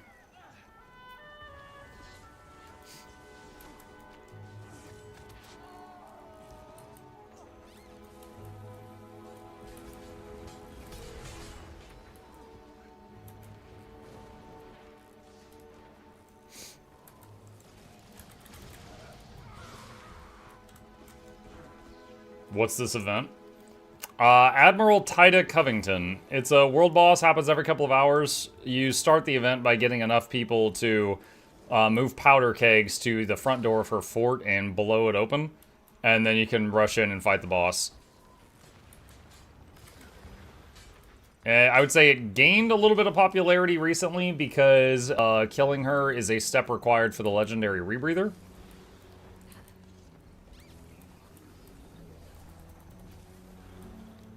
How expensive is Orax to craft? I've only ever made Predator and one armor piece. Is it going to be super expensive? It's pretty expensive. Part of it is, though, like, if you're getting someone else to cook you things. Okay. Orax is a hungry, hungry hippo. And you have to make him a whole bunch of special food items in order to... Dude, where did my barrel go? In order to appease him. So, instead of just like your usual legendary stuff, you know, like bones, fangs, blood, and stuff like that, you also need just a ton of types of cooked food. And because they did this, it ended up actually making a bunch of various things skyrocket in price, like chicken meat, things like that. So, there's a lot of food stuff. So, if you already have the recipes to cook those foods yourself, which some of them are sold from Pack Supply Network agents only on certain days of the month, you will save a lot of money. But if you have to get someone else to make all of the things, like if you don't have any of the recipes, you don't have cooking, anything like that, that's going to make it cost more money.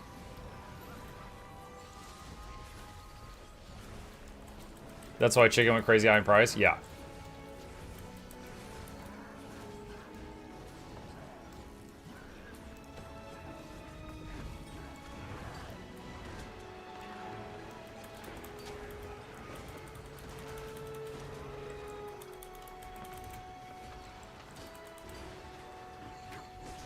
Yeah, on the flip side, there's quite a few things like chicken meat that people that are even low level can occasionally loot from just fighting MOAs, and then they can just sell it.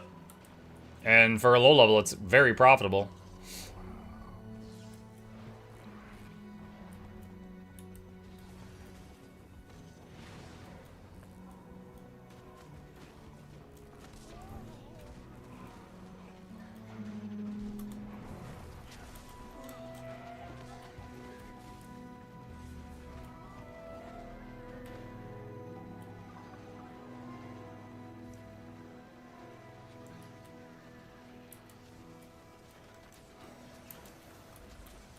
It's going to AoE res here.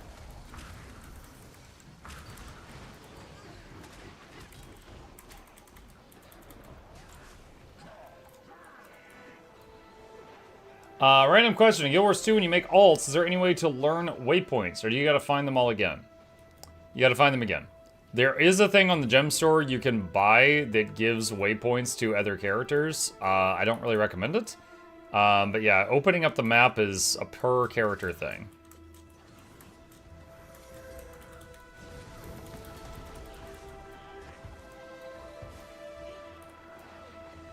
Are you planning on ever returning to PoE 1 or 2?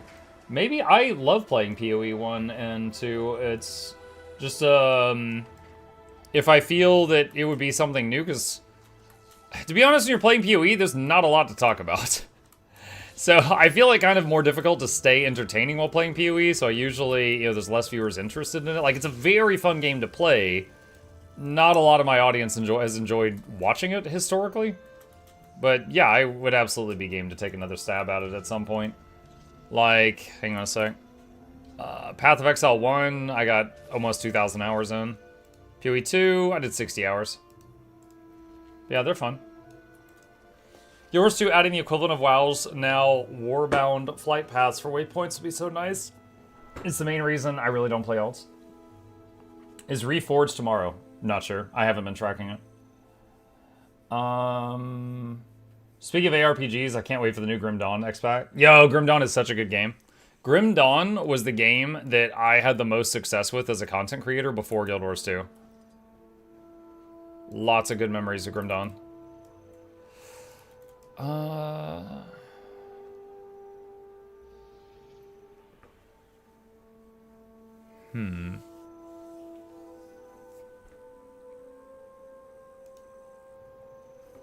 I load up Blish Paths for Waypoint and Map Comp on alts because I need them gifts. Nagash has been teased for Warhammer 3. Oh, yeah? I thought, I mean, isn't it... I don't know much about Nagash. I know that there's, like, the books of Nagash, so I was under the impression that he's, like, some famous necromancer or god or something in the past. I mean, would he just be, like, a Tomb King?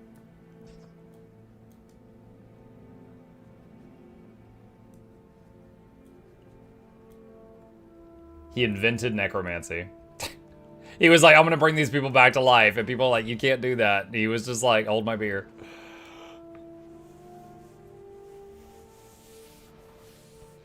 What faction would he be if he's a playable character? I'm guessing Tomb Kings.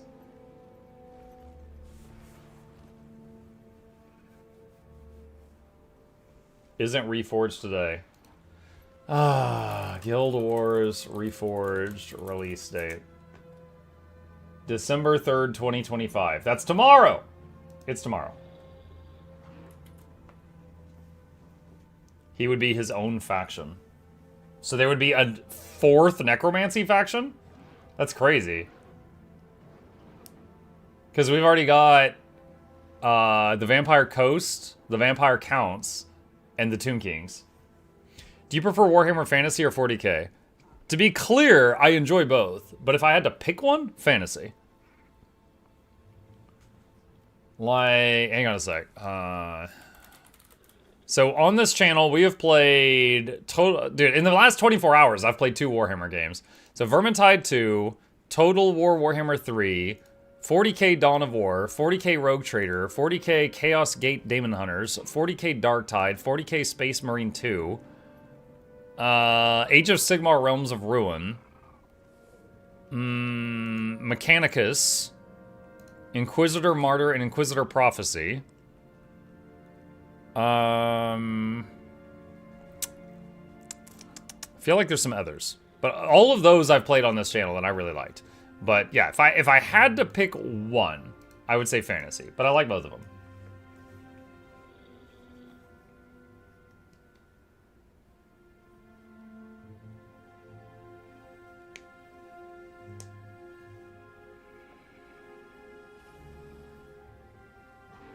Fantasy that sounds like heresy against the Emperor of Mankind.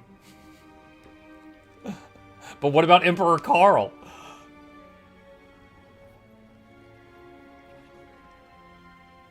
Have you tried Mordheim, City of the Damned?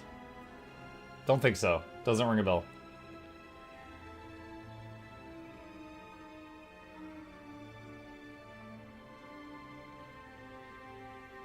Can you do the world bosses once per day on your account or on a character? I mean, you can do them as many times as you want, but you typically get the good loot once per day on your account.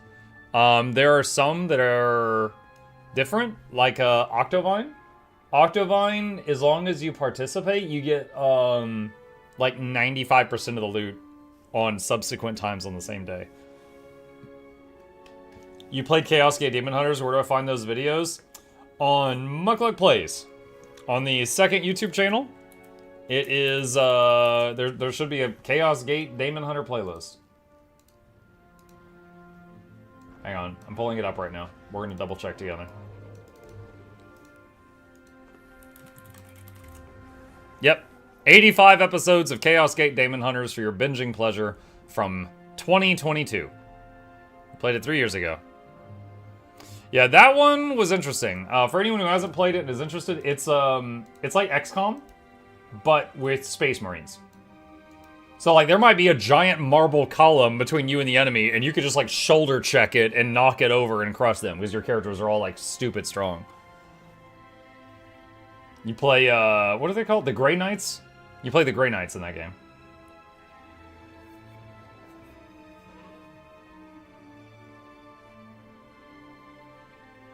Not allowed to go to bed until you've watched them all? What's up, Fandral?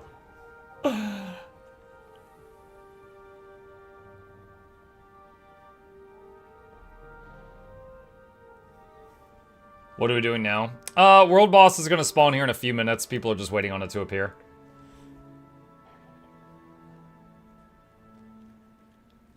You even get a visit from Caldor Drago. Mm-hmm. I remember chat going crazy when he showed up, because I didn't know him at the time.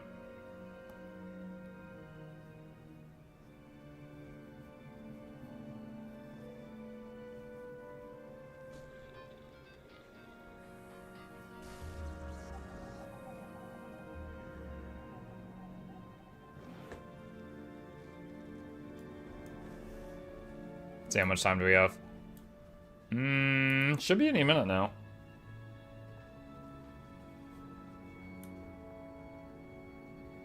Hi, MuklukYoutube. Hi, Tabby. How you doing?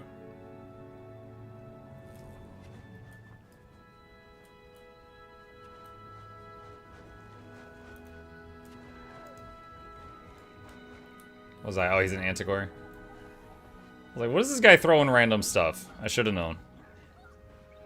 Scepter Antiquary. Do you ever think about the fact that the Sylvari Commander is 13 years old? Yours is a bit wacky. I mean, no, I try not to think about that.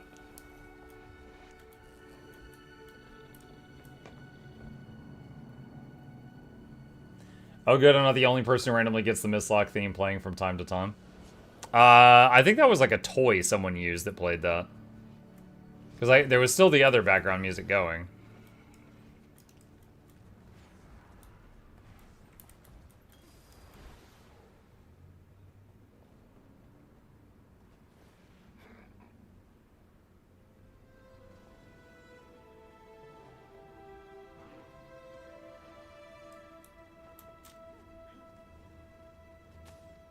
Is someone else doing the pre-event? Yeah, okay, there it is. It's over there. Like, is GW2 dead? There's no new or returning stuff in the gem store. Is yeah, it's basically on life support, man. Yep. Every day without new mounts in the gem store is another day we inch closer to death.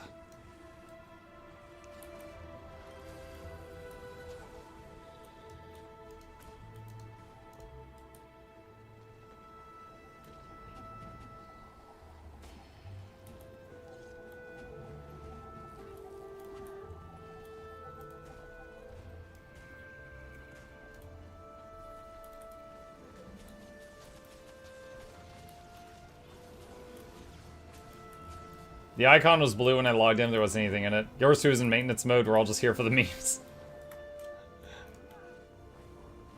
Oh, hold on. It's this guy, boss chat. We need maximum dialogue volume. Maximum. Dragon cannot take the grow. They're a pain. But they are our pain.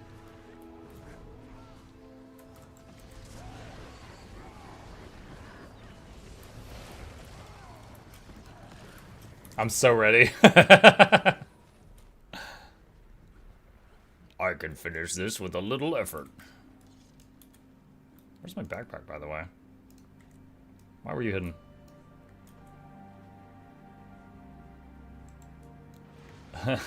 Chat, you're spoiling it. Oh my god. Spoilers. Ugh.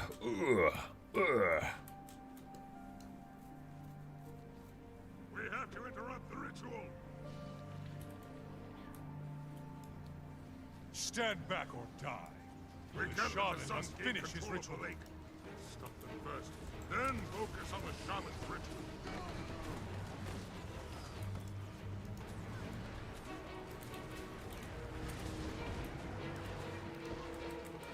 What? How did you get to me so fast? Fine. I can finish this quickly with a little effort. That first one, though. Oh. Ugh. Ugh. Ow. Ugh. I can't wait for him to spin away. He goes, Ugh. Here it is, here it is.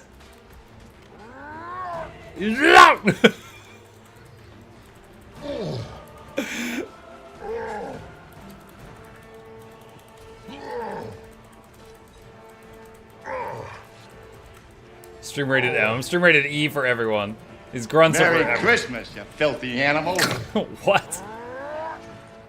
Hello, patron.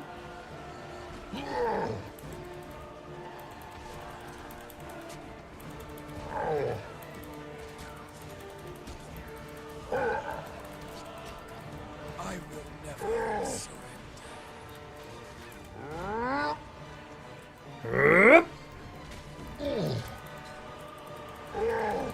What time do they release Reforged? I don't know, that's tomorrow.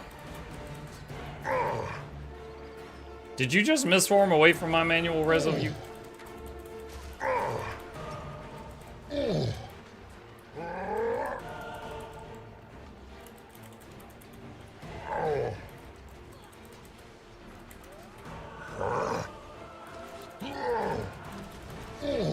Ugh. Ugh. Oh. Ugh. Ugh.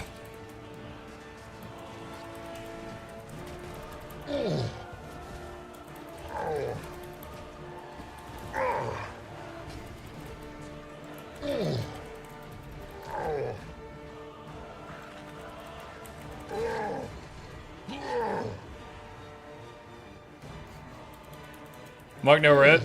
Just playing more Ranger right now.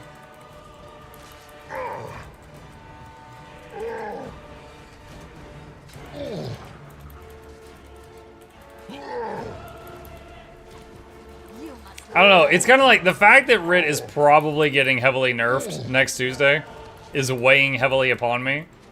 So like, playing it more right now feels like practicing something that might be a useless skill in a few days. So I'm like, I'm just gonna go back to old trusty, old reliable. Tried and true.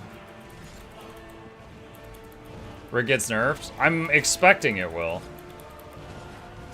How OP is Rit? Yes. I think it's doing stellar at like every single game mode.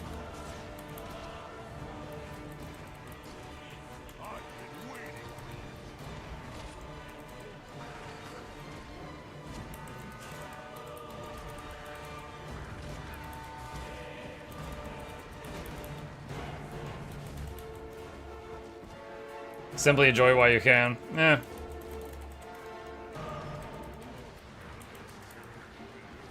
What do you think would get nerfed? Damage or life force generation? Probably damage. Also, the big green puddle that happens when you use... I think it's Shroud 3 that does it. I want that gone. Or make it way more transparent. I actually had a group, like half of them died on Bone Skinner because they couldn't see the puddles because of all the Ritualist green smog. It's like Untamed, but worse.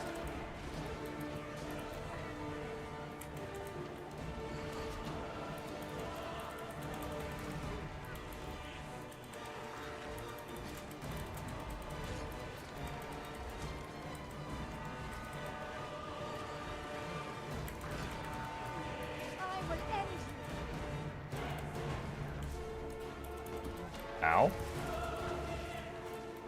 I'm just gonna AoE Rose.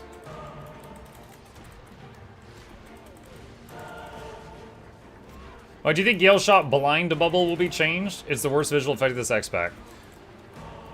I agree with you that I think it should. I do not know if it will, but I do think it should. So you're talking about Mistral. Mistral was a wall in the beta. They changed it to a bubble to make it easier to shoot through it. But it's a bubble that does not block projectiles, and it gives the wrong, you know, visual cue for allies, thinking that they'll be safe in it. And also, it has, like, that ice effect on the bottom, and that blocks, similar to the last thing we talked about, it makes it to where you can't see, like, red circles and stuff on the floor. GG! I didn't have any problems surviving when we did Bone Skinner last time. On the other hand, I still suck horribly at Guardian DPS.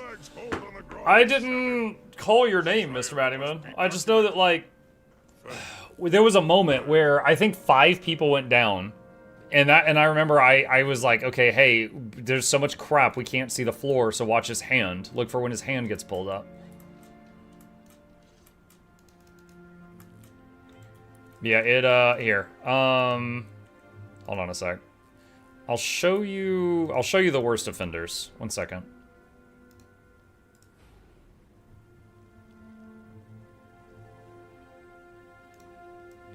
Okay, so this is one of them. So you see all that ice on the ground? Very hard to see ground effects. And the bubble looks like it blocks projectiles. It does not. It does not block projectiles. So that is one issue that's causing visual noise. The second issue, I need to log onto the Necro for a sec. Hold on.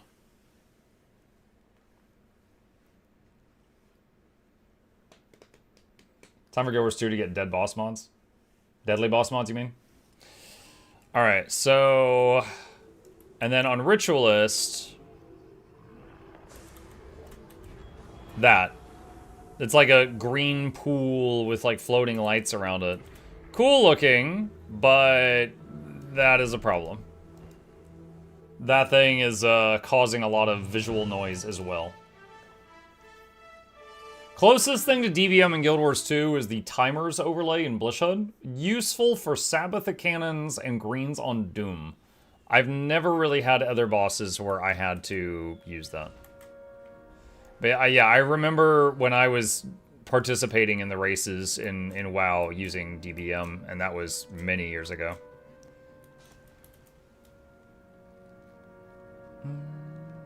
I'm against the voice of Paragon. True, and I said that in my I Tried Paragon video, which I think goes live tomorrow. That video, I talked about the noise. Like, I have never wanted to mute my own character before playing Paragon. He would not shut up. It was just constant. It was just constant noise. That one was also a problem.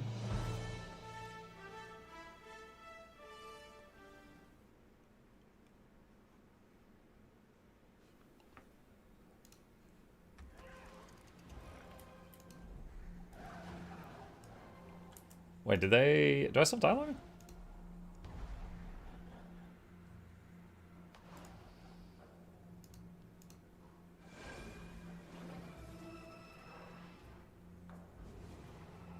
Did they mute him? I just used 4 commands in a row and I didn't hear anything. Hold on. Dialogue is still turned on.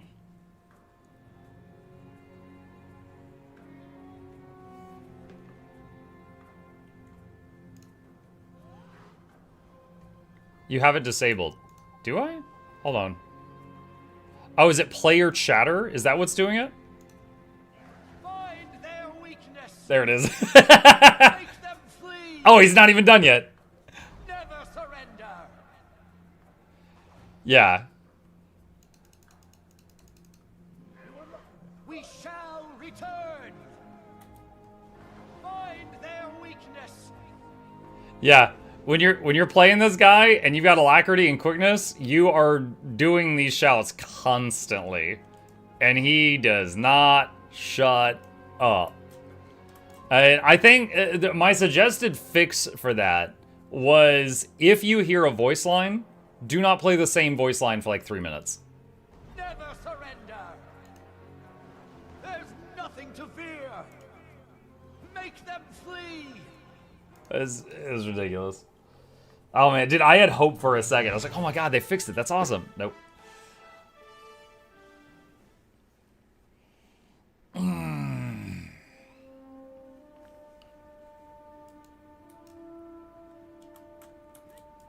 That's why he's a great support. Everyone wants the fight to be over, so he shuts up. I've been playing Yell Healer in Raids of Fractals. It's super fun. Oh man. The perfect fix would be in Asura Paragons have never capitulate as a shout. Act 6 feet tall.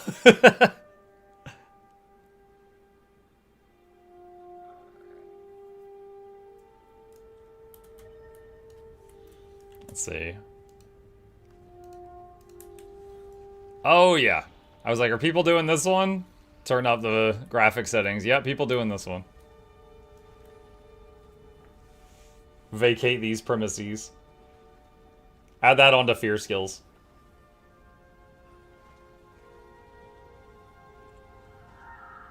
They did fix Paragon shouts. They weren't originally muted by mute player chatter. Now they are.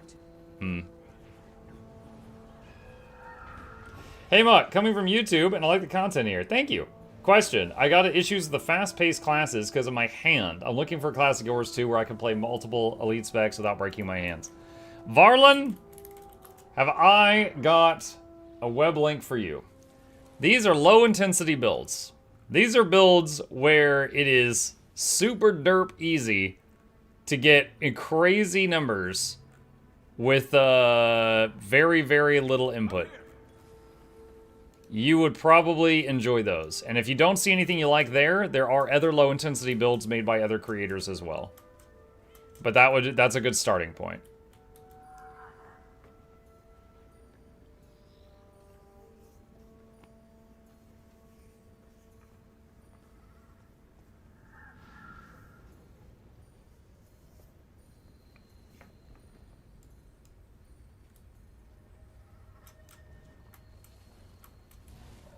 I only got 15k with Hammer Guard on Bone Skinner.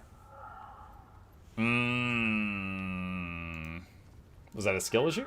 Hang on a second.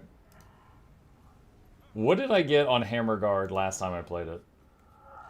Hold on. I'm pulling up the YouTube link, because I always have a pinned comment under the video for, like, the last time I tested it.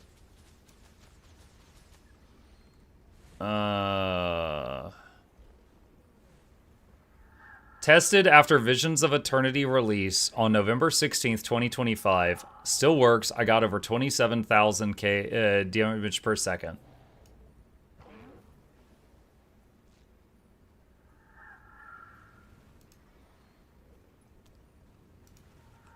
No comment.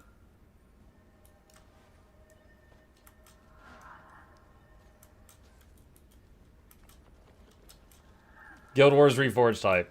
Indeed! That's tomorrow, though.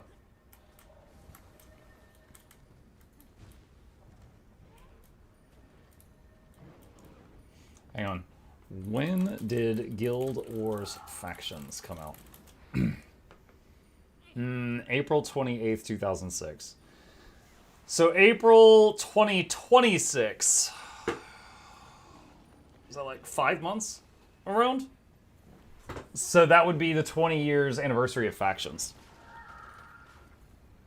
So I just did a Prophecies playthrough.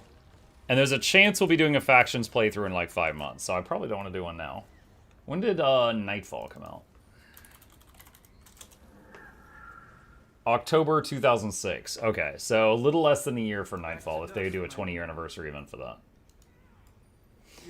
I heard you're now one of us Guardian enjoyers thanks to the new spec mug. What's up, Luca? Yeah. Luminary... ArenaNet did something with Luminary they have not done with Guardian ever in the last few decades. And that is they made me enjoy it. I very much enjoyed heal support Luminary. It was quite fun. It was quite fun.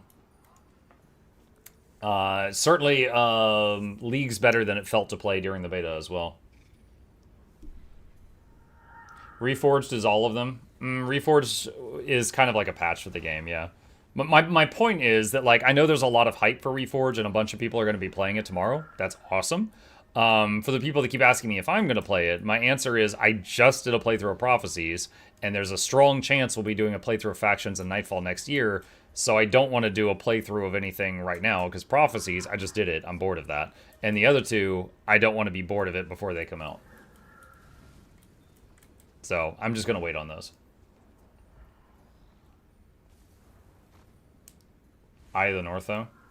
Eye of the North isn't included in Reforged, if you're talking about purchasing Reforged. If there's something else you mean, then I'm not sure.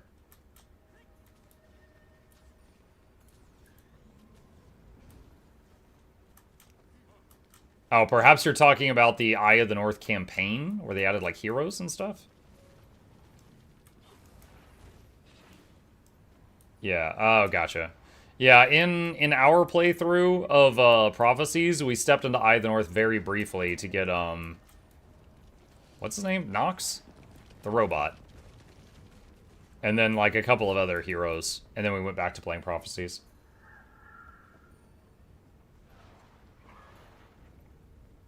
You can still get Eye of the North on Reforged. I think people think it's a separate thing. Well, if you're purchasing it, it's a separate thing. If you purchase Guild Wars Reforged, it has Prophecies, Nightfall, and Factions, but it does not include Eye of the North. You have to purchase it separately. But yes, you can play them together.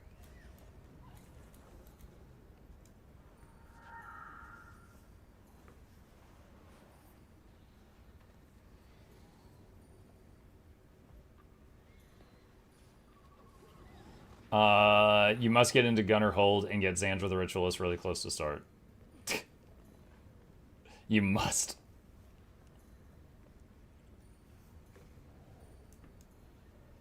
Yeah, we did like the first few minutes, I think, of Eye of the North when we were doing our Prophecies playthrough just to unlock some hero classes. We got the... What's his name? There was like a little Asura guy, there was a dwarf, and then the robot, I think, are the main ones. We got them. Oh, and then the grown-up version of... muck me, what's her name? The little girl that you give the flute and the cape to in Prophecies. The grown-up version of her. Gwen, thank you. Yeah, Gwen Thackeray. I remember her last name, yeah. She joined our party as well. Invigorating. Yeah, so I got those hero classes just to make the Prophecies playthrough just a tiny bit easier. But, yeah, we did that.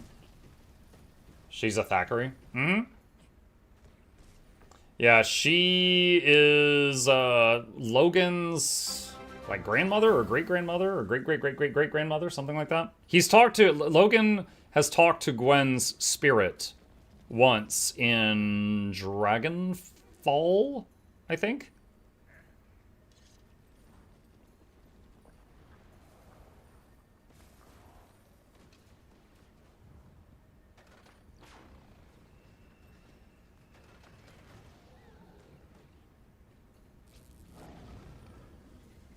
It was actually a pretty funny scene, because, like, when he meets her spirit, Ritlock is standing next to him, and they're on good terms at the time. And she is like, what the hell is that? Because her whole life was humans were at war against the Char, and she was even, like, held in some of their prison camps. So she really, really hates Char. Like, she has some kind of understandable racism against Char. And she sees Ritlock standing next to Logan, and she's like, what the hell is that? And, no son of mine is going to be friends with a furry. and Ritlock's trying to be nice, like he's meeting his girlfriend's parents. He's like, hello, ma'am. He's trying to be sweet. Gwen's balls dropped? Yeah. Who are we talking about? A character that is in Guild Wars 1 that is a spirit in Guild Wars 2, Gwen Thackeray. She's also the main character for the, did any of you see the video I did for, did you know about the time-traveling special ops, the special forces, you guys? And they go back in time and save Gwen from a time-traveling Char robot? Because of the Terminator. Fear not, Lessers. The specialists have arrived. I wasn't afraid. Right up until the moment we got here. How do I get anything done with such feeble-minded help? Ugh. Let's just get They called it the Goremonger. The Char were so afraid of Gwen, they called it the Goremonger. Yeah, it's like after Gwen broke out of their prison camps, she got really good at killing them. And so they started calling her the Goremonger later on. Cubic capacitor is holding steady. A simple yes would have sufficed. Now don't botch the activation. You have no idea how much these Aethero variation modules cost. Ready? All together now. Go! Oh, and watch out for the destroyers. There's a very slight chance they might be attracted to the Arcano pulses. Wait, what? Zero tolerance. Time to let loose! I guess she wasn't exactly neat and tidy now she took him out. I guess not. Rip them up! How may I assist you?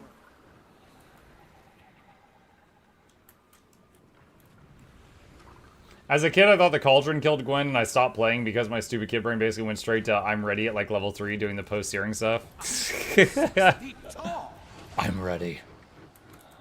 By my whip, no pain.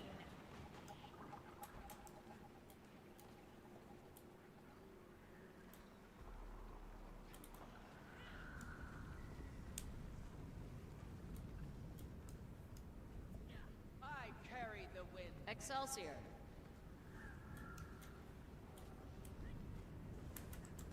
Set them up for the kill. Clear the air. My crew is on the verge of a breakthrough.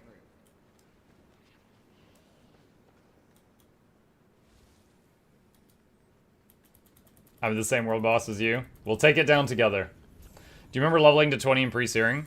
You know, I tried that once. Just to include everyone in the convo. In Guild Wars 1, the pre-searing is like the tutorial area.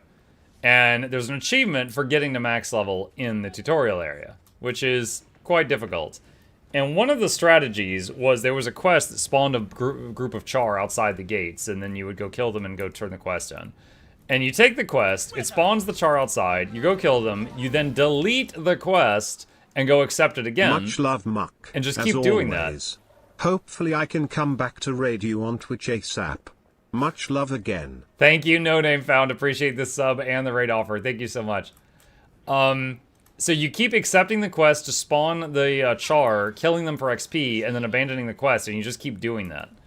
And I was doing that over and over and over. You have to do it hundreds of times.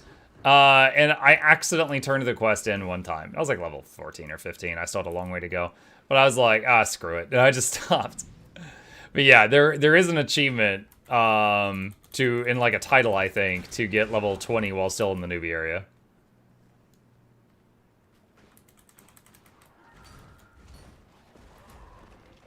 Legendary Defender of Ascalon. There you go, yeah.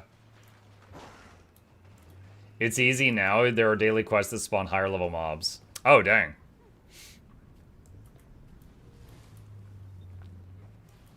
Death leveling. Oh my god, death leveling was so stupid. Alright, let me explain that one. Okay, so if you went up to a mob and you died to the mob would gain XP. And if you fed the mob your body enough times, the mob would level up.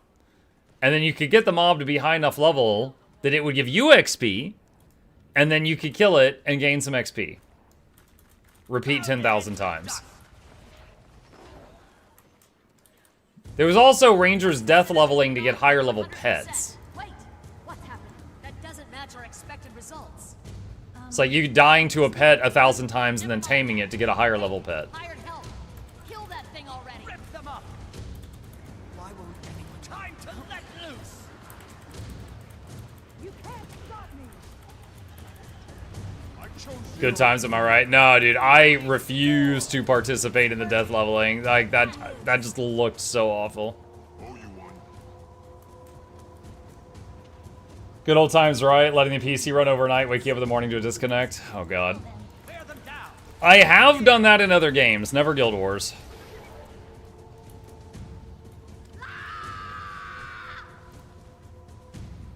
Bro, what was that scream? Oh my god. Give that voice actor a raise.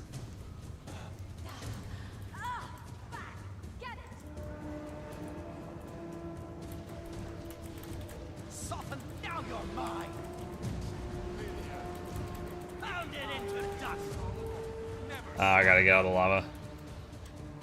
Oh no! I had my my invulnerability up. It doesn't work for lava, I guess. Tired of flying around. I was like, alright, I can just pop my invul and then that'll give me 3 seconds to get to the shoreline. No. No, it did not. Health increasing.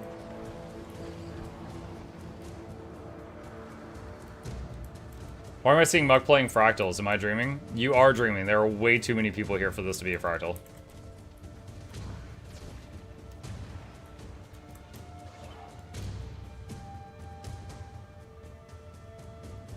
Honestly, this conversation about dying and leveling up enemies reminds me of any wowed. Oh my god. Hold on a sec. AoE res. Help me, please. Oh! Any ex-World of Warcraft players here remember Zul'Gurub, Bloodlord Mandakar.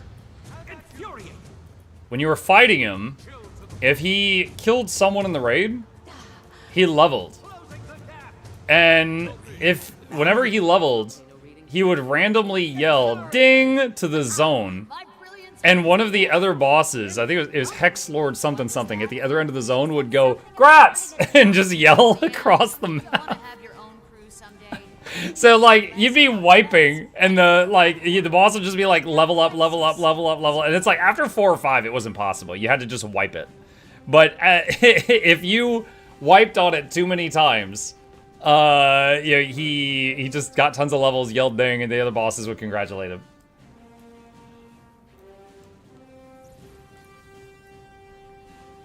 Their version of Marco Polo? No, okay, for me, I first saw this in EverQuest in like 2001. In EverQuest, when you leveled, hold on. EverQuest level up sound. When you level up an EQ, it would do this.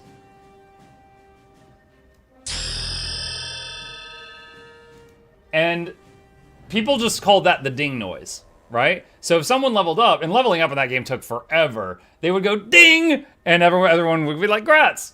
So I don't know if it was in any games before EQ, but it was an EQ. And so they were taking kind of like a online joke and incorporating it into that raid boss fight in World of Warcraft at that point. Because it was one of those things that it started in one game, but it very much spilled over into other games. You know, yelling ding when you level up.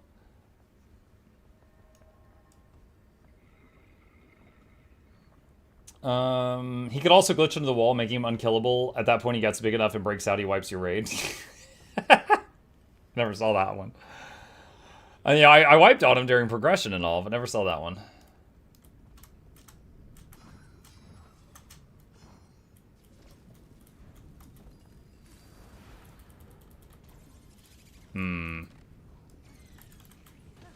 I just wanted the mithril.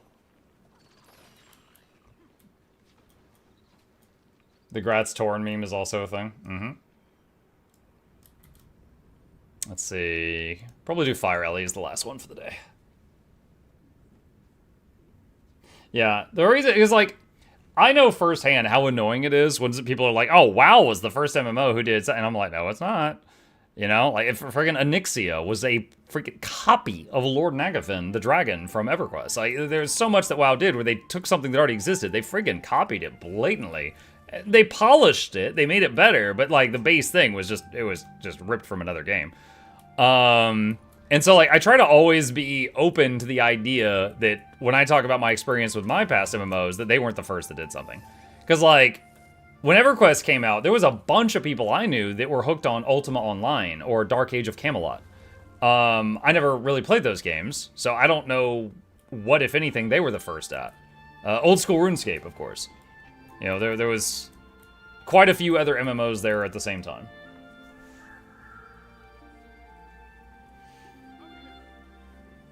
Compared to WoW, I like how Guild Wars 2 handles drops, no need greed system. Yeah, a lot of us that swapped over prefer this.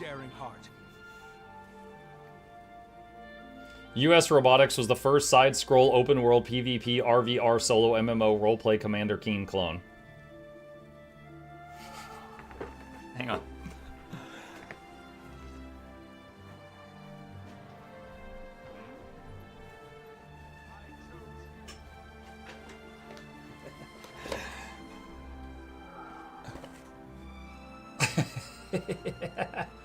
You know, canonically, this is related to Doom Guy and the Wolfenstein guy. They're actually related. It's in the lore. How many discs is this on?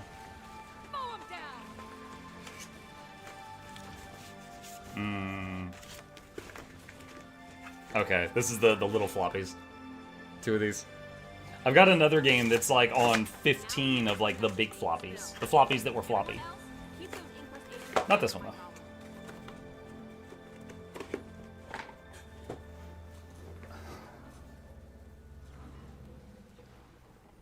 You're all old? I have made no secret of that.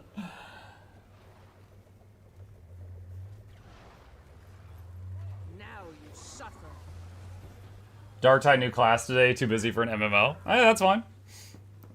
Dude, the funniest thing I've seen about the new class, the Darktide thing. Hold on, Darktide. What is it called? I keep wanting to say Meth Head. What is the new class called? It's not Meth Head. Hive Scum. Darktide Hive Scum reveal trailer. Okay.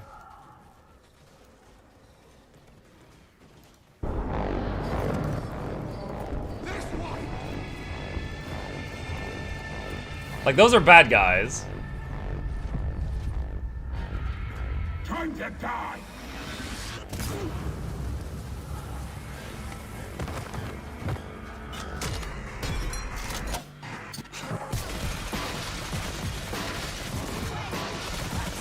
He even holds him sideways.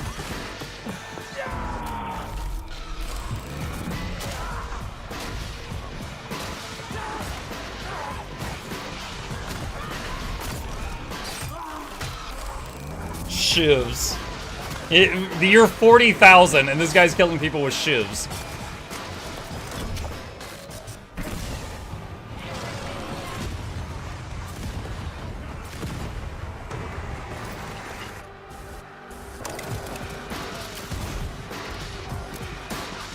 A crowbar. It's like a Borderlands Psycho, yeah. The rocket launcher looks very powerful, for sure. This game needs Twitch integration, though. That's why I'm always playing Vermintide, because Darktide doesn't have integration.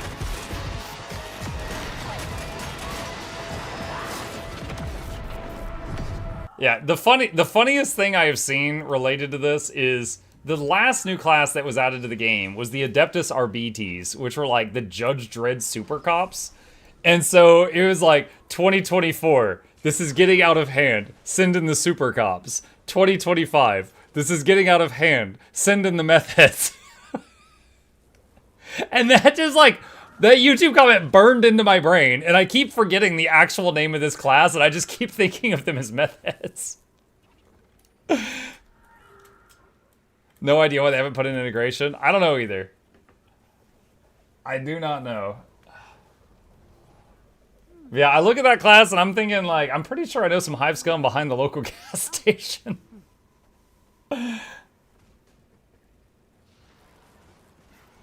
They are 100% meth heads. Like, literally, their mechanic is a stem dependency. Yeah. The compact is sworn. They do have one weird support ability where they can put down, like, a crate, and it cures corruption off nearby teammates if they stay near it. And then I think they also get the effects of whatever stem you're carrying, if you're carrying one. So, as someone who enjoys support, that's interesting, but... meh. Hey, Mike, wanted to say really enjoy your Drova playthrough on YouTube. Makes me want to play the game myself. Nice! Glad to hear it, Vipro. I feel like we're near the end of it. I think in the next couple days we'll finish Drova. And then be on to the next thing. They might be meth heads, but they are missing one dialogue line that would make me laugh, and that's cracking a stem and going, "Witness me!" Witness me!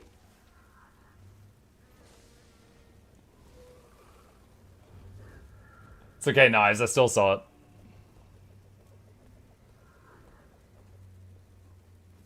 Finally, a support which looks like how you feel after supporting the Billy Bobs. Look, I googled up Guild Wars Reforged, and the first thing is a pic of you. Accelerate.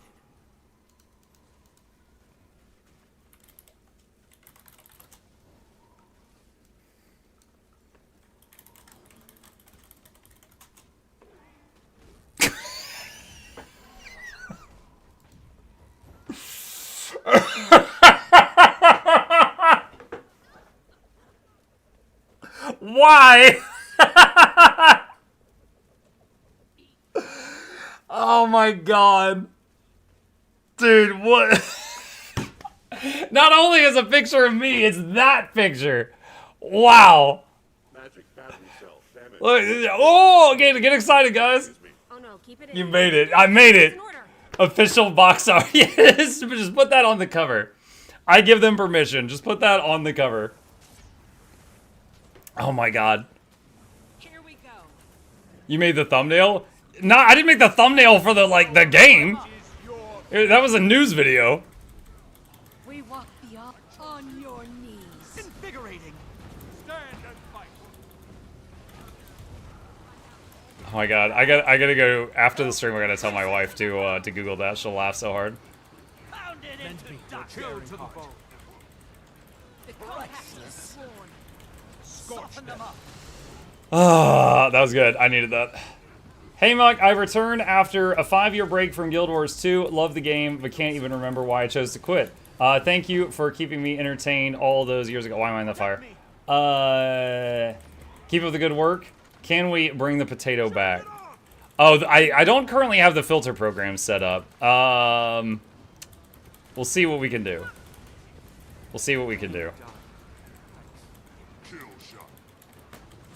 One thing I can currently do is I can plug my voice into this guy. There was one day I was feeling I was really sick. I was awful. Everybody knows everything. I was death. Like, this was a mess. Just more than usual. And I just plugged my voice through him, and I was talking through him. And that stream was actually really well received. So clearly I should just become a Sura PNG tuber. Now you're mine. Get rid of the meat suit. Does your wife play too? Guild Wars 2? No, she has in the past, but she's not active right now.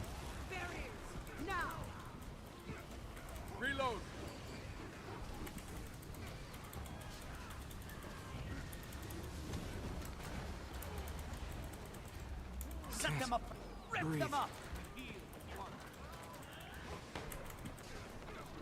Anyone help me? I've lost visual acuity. Much better. Invigorating. Rejoining the fight. GG. Now this is a fine. Why did you port away from me? I was rezzing you. People that have downstate movement skills My dear 5000. frustrate me. Okay. She can come back anytime with her gear being as good as it was. True. That is true. It's been over 10 years since she played Guild Wars 2, though. Wait, I should not log out here. But yeah, she and I played it at launch. Remind me, will we get the Muckmas redeem again this year? Oh man, our audience size got to a point where having the redeems available was just like just distracting because you guys could just play them constantly all the time. That's why I've had them off for a while. Muck, this is a problem. Twitch Recap says I've watched 1.2k hours of your stream. That's almost 50 days. Crimson, wait till I tell you how many hours I've streamed. This is a lot. She's the reason we have an imposter. Muckmas. I could maybe play it from time to time manually. Hang on. Where is the, I haven't gone into this for a bit. Give me a sec, give me a sec, give me a sec.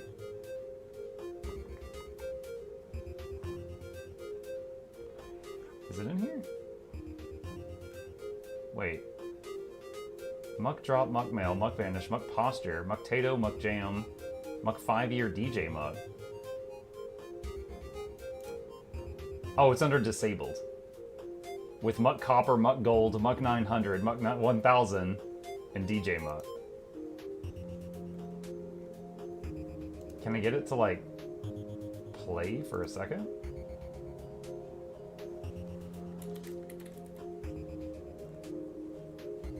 Where is it?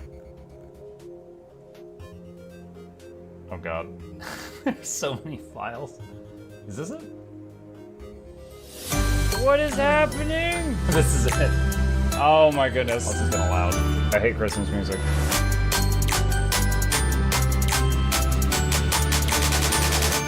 I was a good boy. Ah, this is worse. Come on, guys.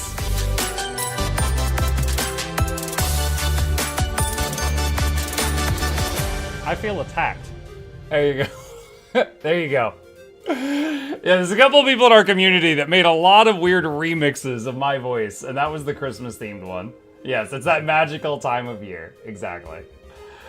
Alright. Alright, chat, thank you guys for hanging out with me today. I hope you had fun. Few plugs on the way out. If you're new to my channel, my name is Muck. I stream every evening and every weekday morning. Tonight's evening stream will be Guild Wars 2 on the NA servers, along with our weekly giveaway. A quick note, usually my evening streams start at 7 p.m. Eastern. Today they will be starting about 1 hour later. I'm going to a workshop today to learn some skills that I'm interested in. However, it starts at 7, so I will be about an hour late to stream tonight. So I'll see you guys then. As always, please hit the follow button if you're on Twitch, subscribe if you're here on YouTube. There's links to my YouTube channels in the chat right now, and a special thank you to our dear Patreon supporters. And there's a link to that in the chat as well if you'd like to be a supporter. I'm not gonna level cooking. No, it's I need to get over feeling shy about talking about this. It's voice acting. It's voice acting stuff. It is paid for by someone else, which is the best kind of thing. And it's like professional voice actors teaching skills to pay the bills. And I'm going to be going to that for the next 3 days. So that doesn't mean I have a job or anything in the industry, but I've been invited to a fully paid for workshop for the next 3 nights to try to level up. Okay, so all that said, let me find someone to raid. Hang on a sec. Where's the... Hold on. Guild Wars 2 section. Yeah. All right, let's see who we got. Let's give someone a juicy raid. Who's live right now? Is Laura live? If Laura's on time. If she's on time. Who do we got? Who do we got? Muck confirmed XX pack? No. No. It has nothing to do with ArenaNet. The voice acting thing has nothing to do with ArenaNet. You gonna practice live on stream? I mean, we did Gollum earlier. Okay. Alright. I don't see any of my usual raid targets on here, so let's try to make somebody's day. Where's someone who's low viewers, clapping cheeks? Where's someone who's low viewers who is streaming and they're in English? Espanol, and they got a face cam. Subscribe for drops. What do you mean subscribe for drops? Mucky, admit you're into knitting? Oh, underwater basket weaving. Yeah.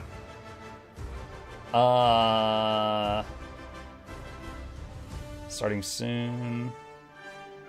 Let's see. World v World and a sprinkle of PvP. Spawning in for me. So okay, this guy's smiling. I already like him. I like to smile. All right, chat. I'm going to try to make this guy's day. If you fancy helping me out with that, do some raid emotes, say hi. And if you don't like them, that's fine. We all like different things. That's cool. We're just trying to make someone happy here. See you guys over there, and I will be back later tonight. 1 hour later than usual. See ya! Mock voice Queen Jenna win.